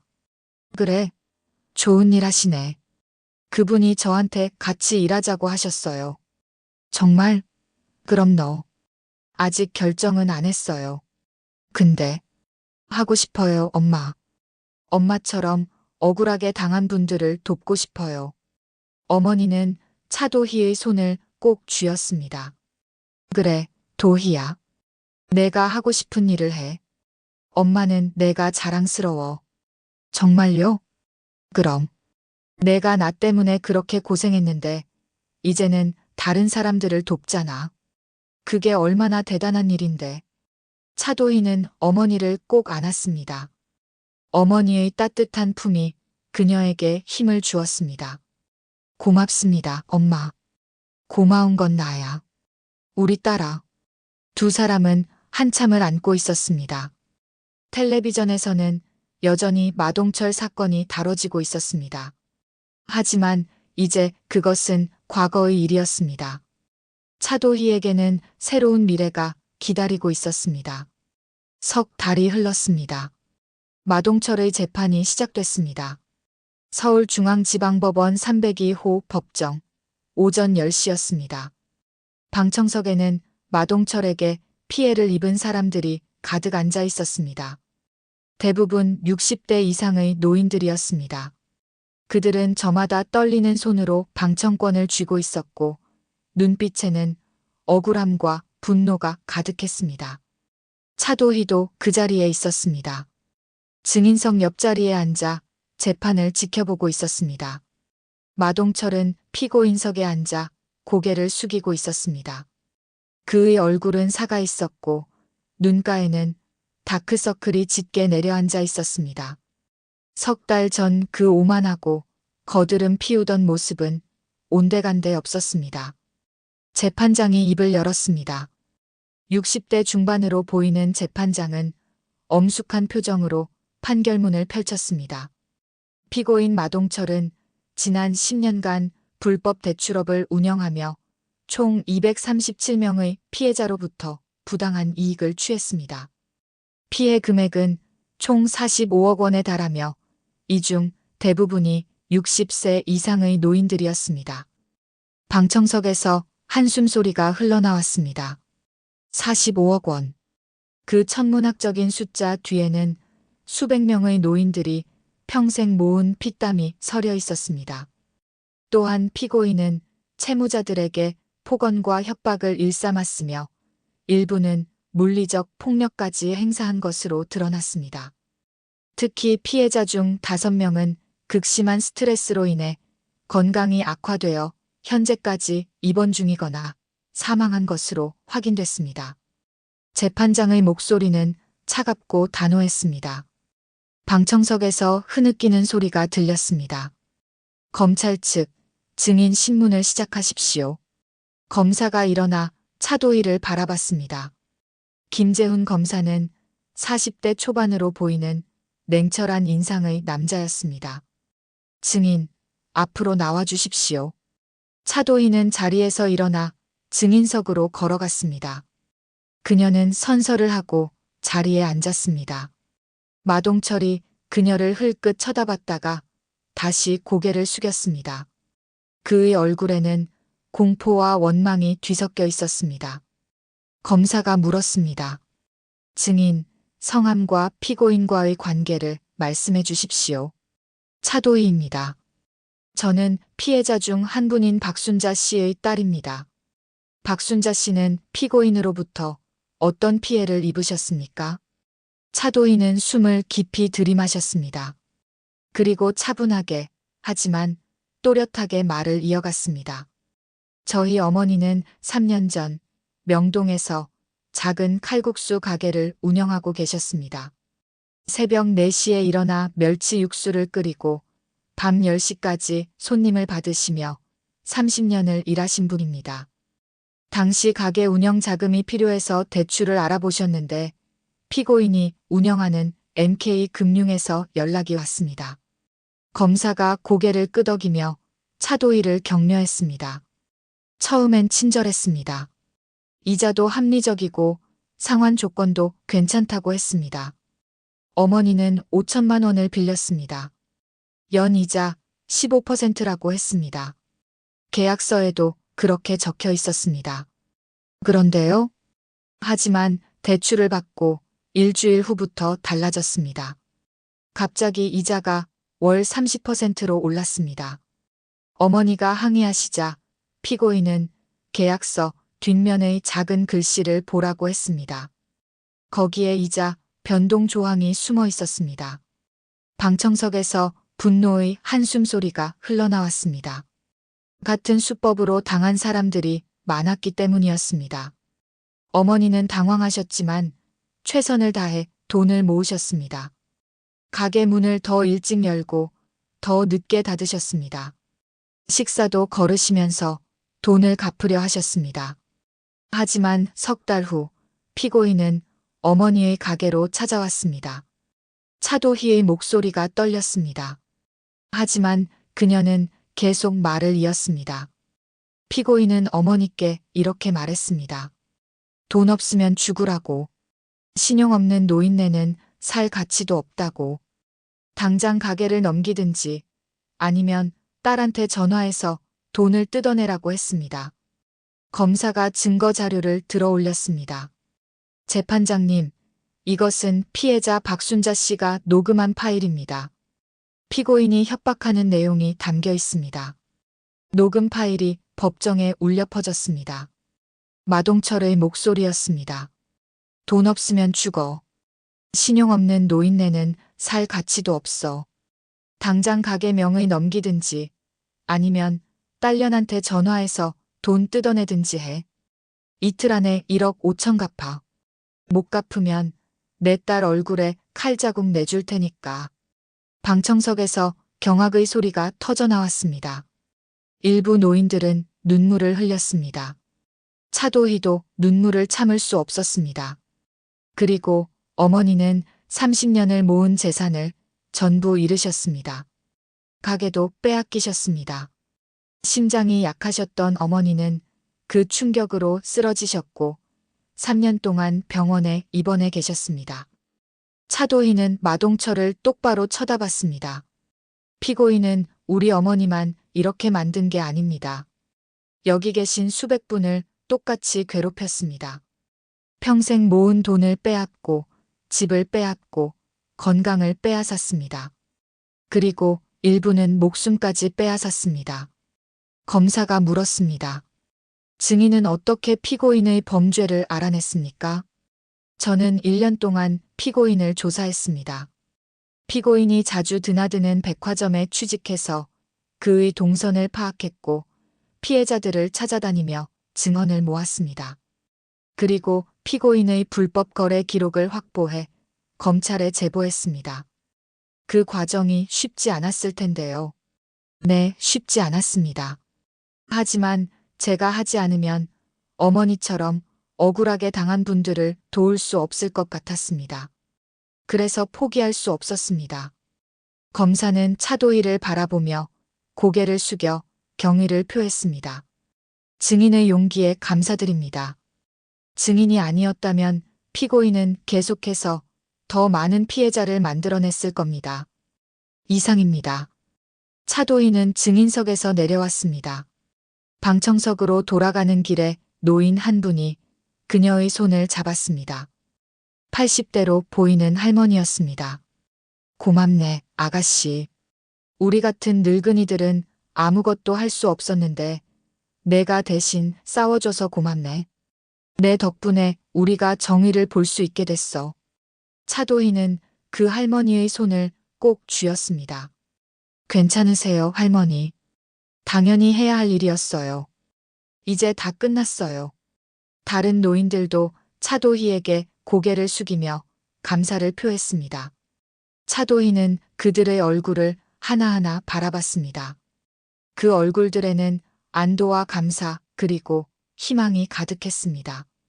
재판은 계속됐습니다. 피해자들의 증언이 이어졌습니다. 70대 할아버지가 증인석에 섰습니다.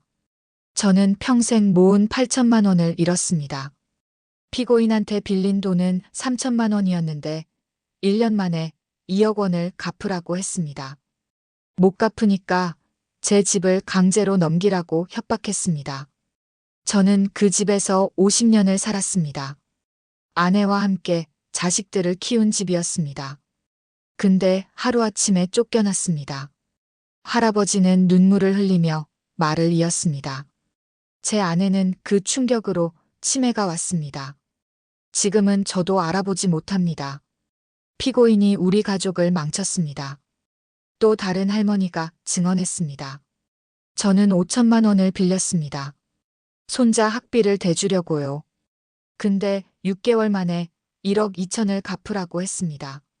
못 갚으니까 제 딸한테 협박 전화를 했습니다. 딸이 그 스트레스로 유산했습니다. 뱃속에 있던 제 손주가 죽었습니다. 할머니는 통곡하며 증언대를 내려왔습니다. 증언은 계속됐습니다. 하나같이 참혹한 이야기들이었습니다. 마동철은 고개를 숙인 채 아무 말도 하지 않았습니다. 그의 변호인은 변명을 늘어놓았지만 증거 앞에서는 무력했습니다. 마침내 마지막 변론이 끝났습니다. 검사가 최후 진술을 했습니다. 재판장님, 피고인 마동철은 10년 동안 계획적이고 조직적으로 노인들을 상대로 범죄를 저질렀습니다. 피해자는 237명, 피해 금액은 45억 원에 달합니다. 이 중 5명은 건강이 악화되어 사망했고 10여 명은 현재까지 입원 중입니다. 피고인에게 최고형을 구형합니다. 징역 15년과 벌금 45억 원을 구형합니다. 재판장이 고개를 끄덕였습니다. 피고인, 최후 진술하십시오. 마동철이 천천히 일어났습니다. 그는 방청석을 돌아봤습니다. 수백 명의 노인들이 그를 노려보고 있었습니다. 그 눈빛에는 분노와 원한이 가득했습니다. 마동철은 입을 열었습니다. 저는 잘못했습니다. 그의 목소리는 떨리고 있었습니다. 제가 욕심 때문에 많은 분들을 괴롭혔습니다. 돈만 생각했습니다. 그분들의 고통은 생각하지 못했습니다. 정말 죄송합니다. 마동철은 고개를 숙였습니다. 하지만 방청석에서는 아무런 반응이 없었습니다. 너무 늦은 사과였습니다. 재판장이 말했습니다. 선고는 2주 후에 하겠습니다. 패정합니다. 재판이 끝났습니다. 사람들이 하나둘 법정을 나갔습니다. 차도희도 자리에서 일어났습니다. 그때 누군가 그녀의 어깨를 두드렸습니다. 이강민 선배였습니다. 도희 수고했어. 증언 잘했어. 선배님 오셨었어요? 응. 뒤에서 다 봤어. 너 정말 대단하더라. 아니에요. 그냥 사실을 말한 것뿐이에요. 그게 쉬운 일이 아니야. 너 덕분에 마동철이 제대로 벌 받을 거야. 두 사람은 법원 밖으로 나왔습니다. 가을 하늘은 맑고 높았습니다. 도희, 생각은 해봤어? 우리 센터 일 말이야. 차도희는 고개를 끄덕였습니다. 네, 하고 싶어요. 선배님과 함께 일하고 싶어요. 이강민의 얼굴에 환한 미소가 번졌습니다. 정말? 진심이야? 네. 오늘 재판 보면서 확신했어요. 저는 이런 일을 해야 한다고요.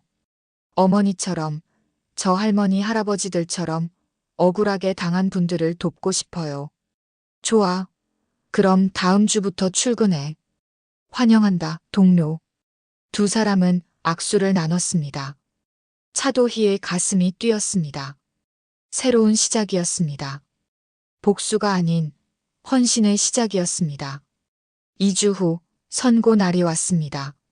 법정은 다시 사람들로 가득 찼습니다. 피해자들, 가족들, 기자들, 그리고 차도희와 이강민도 자리에 있었습니다. 재판장이 판결문을 읽기 시작했습니다. 피고인 마동철은 불법 대출업 운영, 사기, 공갈, 폭행, 협박 등의 혐의로 징역 12년을 선고합니다. 방청석에서 환호성이 터져나왔습니다. 또한 피해자들에게 총 45억 원을 배상하라는 명령을 내립니다. 피고인이 숨겨놓은 재산 12억 원은 즉시 압류하여 피해자들에게 우선 배상하도록 하겠습니다. 노인들은 서로를 끌어안고 울었습니다. 차도희도 눈물을 참을 수 없었습니다. 3년 동안 가슴속에 품고 있던 응어리가 마침내 풀리는 순간이었습니다. 마동철은 고개를 떨구고 있었습니다. 그는 더 이상 아무 말도 하지 않았습니다. 교도관들이 그를 끌고 나갔습니다. 그의 뒷모습은 초라하고 비참했습니다. 법정 밖으로 나온 차도희는 하늘을 올려다봤습니다. 맑고 푸른 하늘이었습니다. 구름 한 점 없이 깨끗했습니다. 엄마, 끝났어요. 정의가 이겼어요. 차도희는 작게 중얼거렸습니다. 그리고 병원으로 달려갔습니다. 병원에 도착한 차도희는 숨을 헐떡이며 3층 병실로 뛰어 올라갔습니다. 문을 열었을 때 어머니는 창가에 서 계셨습니다.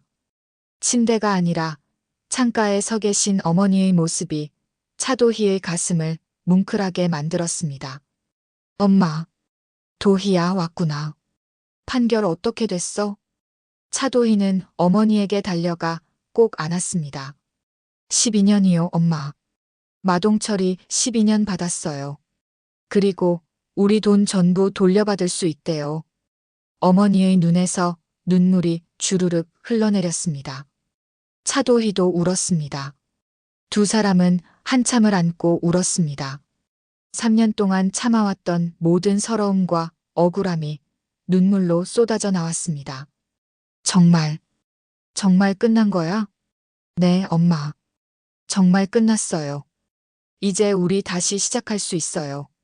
어머니는 차도희의 얼굴을 두 손으로 감싸며 말했습니다. 고생 많았어, 우리 딸. 내가 아니었으면 엄마는 그냥 포기하고 살았을 거야. 근데 내가 포기하지 않고 싸워줬잖아. 정말 고마워. 아니에요, 엄마. 제가 당연히 해야 할 일이었어요. 두 사람은 다시 한번 껴안았습니다. 오랜만에 느끼는 평화로운 순간이었습니다. 그런데 도희야. 네, 엄마. 엄마가 의사 선생님한테 들었는데 다음 주면 퇴원할 수 있대. 차도희의 얼굴이 환해졌습니다. 정말요? 진짜요? 응. 심장도 많이 좋아졌고 이제 집에서 지내도 된대. 물론 약은 계속 먹어야 하지만. 엄마, 정말 다행이에요. 그럼 집으로 가는 거예요? 그래야지. 엄마도 이제 이 병원 지겹다. 우리 집에 가서 제대로 쉬고 싶어. 차도희는 기쁨에 겨워 어머니를 다시 한번 안았습니다. 어머니가 퇴원한다는 것, 그것만으로도 충분히 행복했습니다. 일주일 후 어머니의 퇴원 날이었습니다. 차도희는 아침 일찍 병원에 도착했습니다. 어머니는 이미 짐을 다 꾸려놓고 계셨습니다. 3년 동안 병원에서 지낸 시간이 끝나는 순간이었습니다. 엄마, 준비 다 됐어요? 응, 다 됐어. 어서 나가자. 차도희는 짐을 들고 어머니와 함께 병원을 나섰습니다. 복도를 지나며 간호사들이 인사를 했습니다. 사장님, 건강 조심하세요. 나중에 가게 하시면 꼭 찾아갈게요. 고맙습니다. 다들 수고 많으셨어요. 어머니는 환하게 웃으며 인사를 나눴습니다. 택시를 타고 집으로 향하는 길, 어머니는 창밖을 바라보며 말했습니다. 세상이 많이 변했구나. 3년 사이에. 저기 있던 빌딩도 새로 생겼네. 그렇죠? 엄마 없는 동안 많이 변했어요. 그래도 변하지 않은 게 하나 있네. 뭔데요? 우리 딸. 넌 여전히 착하고 강하잖아. 차도희는 웃으며 어머니의 손을 잡았습니다. 집에 도착한 어머니는 대문 앞에서 한참을 서 계셨습니다. 3년 만에 돌아온 집이었습니다. 역시 집이 제일 좋네. 병원은 아무리 좋아도 집이 아니야. 어머니는 집 안으로 들어가며 구석구석을 둘러봤습니다. 차도희가 깨끗하게 청소해 놓은 집이었습니다. 도희야, 내가 청소했구나. 고마워. 당연하죠. 엄마 오시는데 깨끗해야죠. 어머니는 거실 소파에 앉으셨습니다. 차도희는 부엌으로 가서 차를 끓였습니다. 따뜻한 차 한 잔을 어머니께 드리며 말했습니다. 엄마, 제가 이번에 새로운 일을 시작하기로 했어요. 새로운 일? 백화점 관둔다며? 네, 이미 그만뒀어요. 그리고 이번에는 시니어 보호센터에서 일하기로 했어요. 시니어 보호센터? 네. 제 선배님이 운영하시는 곳인데요. 노인분들을 상대로 한 사기나 범죄를 막고 피해자들을 돕는 일을 해요. 저는 거기서 상담하고 조사하는 일을 할 거예요. 어머니는 차도희의 손을 잡았습니다. 그래, 도희야. 내가 하고 싶은 일을 해. 엄마는 내가 자랑스러워. 정말요? 그럼. 내가 나 때문에 그렇게 고생했는데 이제는 다른 사람들을 돕잖아. 그게 얼마나 대단한 일인데. 엄마 같은 사람들이 또 생기지 않게 하는 거잖아. 차도희는 어머니의 품에 안겼습니다. 고맙습니다, 엄마. 응원해 주셔서요. 당연하지. 엄마는 언제나 내 편이야. 다음 날 차도희는 시니어 보호센터로 첫 출근을 했습니다. 명동 한복판, 작지만 따뜻한 분위기의 사무실이었습니다. 벽에는 당신은 혼자가 아닙니다 라는 문구가 걸려 있었고 책상에는 상담 전화기가 놓여 있었습니다. 이강민 선배가 차도희를 맞았습니다. 도희 환영한다. 여기가 내 자리야. 창가 쪽 책상이었습니다. 햇살이 잘 드는 자리였습니다. 감사합니다, 선배님. 오늘은 간단하게 업무 설명하고 내일부터 본격적으로 시작하자. 어때? 좋아요. 이강민은 차도희를 사무실 안으로 안내했습니다. 직원이 3명 더 있었습니다. 모두 30대에서 40대로 보이는 사람들이었습니다. 자, 소개할게. 이분이 오늘부터 우리 팀에 합류한 차도희 씨야. 마동철 사건 들어봤지? 그 사건을 해결한 분이야. 직원들이 박수를 쳤습니다. 와, 그 사건 뉴스에서 봤어요. 정말 대단하셨어요. 저희도 그 사건 보고 용기를 얻었어요. 앞으로 잘 부탁드려요. 차도희는 인사를 나눴습니다. 모두 따뜻하고 진심 어린 사람들이었습니다. 첫날 업무는 간단했습니다. 상담 전화를 받고 피해 내용을 기록하고 법률 자문을 연결해주는 일이었습니다. 오후 2시 첫 전화가 걸려왔습니다. 네, 시니어 보호센터입니다. 저기, 저기요. 도움이 필요해서 전화했어요. 떨리는 목소리였습니다. 70대로 보이는 할머니의 목소리였습니다. 네, 말씀하세요. 무슨 일이신가요? 저도 사기를 당한 것 같아요. 어제 전화가 와서 경찰이라고 하더니 제 통장이 범죄에 연루됐다고. 차도희는 노트북을 켜고 기록하기 시작했습니다. 할머니, 괜찮으세요? 자세히 말씀해 주시면 제가 도와드릴게요. 천천히 말씀하세요. 차도희는 할머니의 이야기를 경청했습니다. 보이스피싱 사건이었습니다. 할머니는 2천만 원을 송금했고 이제야 사기인 것을 깨달았다고 했습니다. 할머니, 지금 바로 은행에 연락하셔야 해요. 그리고 경찰에 신고하세요. 빨리 하시면 돈을 되찾을 수도 있어요. 정말요? 정말 돌려받을 수 있어요? 네, 가능성이 있어요. 제가 지금 할머니를 도와드릴게요. 먼저 은행 번호 알려드릴게요. 차도희는 1시간 동안 할머니를 도왔습니다. 은행 연락, 경찰 신고, 증거 수집까지 하나하나 안내했습니다. 전화를 끊을 때 할머니는 울먹이며 말했습니다. 고맙습니다, 아가씨. 아가씨가 아니었으면 저 어떻게 했을지 몰라요. 괜찮으세요, 할머니?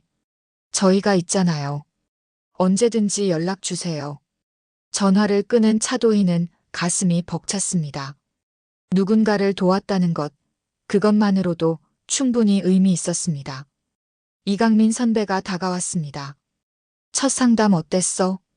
좋았어요. 정말 보람 있었어요. 그렇지? 이게 바로 우리 일이야. 매일 이런 전화가 와. 그리고 우린 하나하나 도와주는 거지. 차도희는 고개를 끄덕였습니다. 이 일이 자신의 천직이라는 것을 느낄 수 있었습니다. 석 달이 흘렀습니다. 차도희는 센터에서 바쁜 나날을 보내고 있었습니다. 매일 수십 통의 전화가 걸려왔고 차도희는 하나하나 정성스럽게 응대했습니다.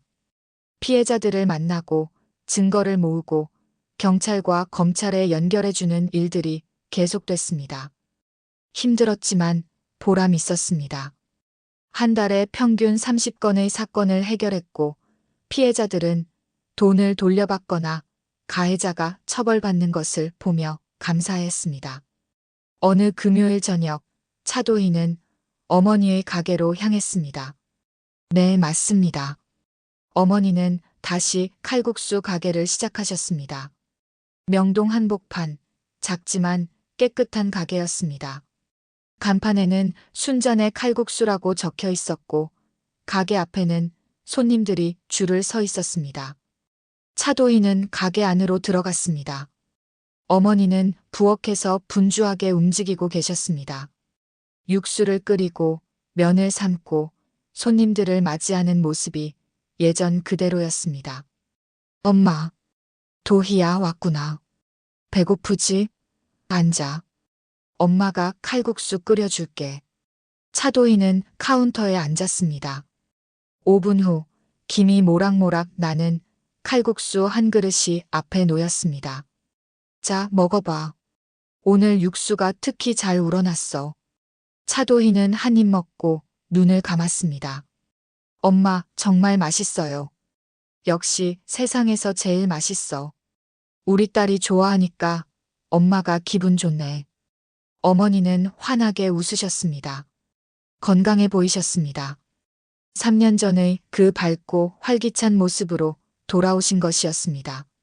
저녁 손님이 끝나고 어머니와 차도희는 가게 안에서 차를 마셨습니다. 도희야, 센터 일은 어때? 좋아요, 엄마. 힘들지만 정말 보람 있어요. 그래, 많이 바빠? 네, 전화가 정말 많이 와요. 하루에 10여 통씩요. 근데 그분들 도와드릴 때마다 뿌듯해요. 어머니는 차도희의 손을 꼭 쥐었습니다. 고생 많다, 우리 딸. 엄마는 내가 정말 자랑스러워. 고맙습니다, 엄마. 그런데 도희야, 엄마가 하나 물어볼 게 있는데. 네, 뭐예요? 너 이제 행복하니? 차도희는 잠시 생각했습니다. 행복한가? 그녀는 여전히 바빴고 때로는 힘들었습니다. 하지만 매일 아침 눈을 뜰 때마다 의미를 느꼈고 밤에 잠들 때마다 뿌듯했습니다. 네, 엄마. 행복해요. 정말로요. 그래. 그럼 됐어. 엄마는 내가 행복하면 그걸로 충분해. 두 사람은 마주보며 웃었습니다. 창밖으로는 명동거리의 불빛이 반짝이고 있었습니다. 화려하고 아름다운 밤 풍경이었습니다. 그날 밤 집으로 돌아가는 길에 차도희는 백화점 앞을 지나갔습니다. 6층 명품관, 그녀가 1년 동안 일했던 그곳이었습니다. 쇼윈도에는 화려한 옷들이 걸려 있었고 조명이 반짝이고 있었습니다. 차도희는 잠시 멈춰서서 그곳을 바라봤습니다. 1년 전 그녀는 복수를 위해 이곳에 왔었습니다. 마동철을 응징하기 위해, 어머니의 원수를 갚기 위해서요. 하지만 이제는 달랐습니다. 복수는 끝났고 새로운 삶이 시작됐습니다. 그녀는 더 이상 복수에 사로잡힌 딸이 아니라 다른 사람들을 돕는 활동가였습니다. 차도희는 미소를 지으며 발걸음을 옮겼습니다. 집으로 가는 길이었습니다. 내일도 그녀는 센터로 출근할 것입니다. 그리고 또 다른 사람들을 도울 것입니다. 그것이 바로 차도희가 찾은 삶의 의미였습니다. 복수가 아닌 헌신으로, 분노가 아닌 사랑으로 세상을 조금씩 바꿔나가는 것이었습니다. 하늘을 올려다보니 별이 반짝이고 있었습니다. 맑고 깨끗한 밤하늘이었습니다. 아빠, 하늘에서 보고 계시죠? 엄마도 건강해지셨고, 저도 의미 있는 일을 하고 있어요. 걱정 마세요. 차도희는 작게 중얼거리며 집으로 향했습니다. 새로운 내일이 기다리고 있었습니다. 이 이야기는 한 젊은 여성의 복수로 시작됐지만 헌신과 사랑으로 끝이 났습니다. 오늘 이야기 어떠셨나요? 점수를 댓글로 남겨주세요. 오늘 이야기가 정말 재밌었다면 10 아니야, 재미없었어 라고 생각하시면 이를 댓글로 남겨주세요. 더 좋은 이야기로 돌아오기 위해 참고하도록 하겠습니다. 감사합니다.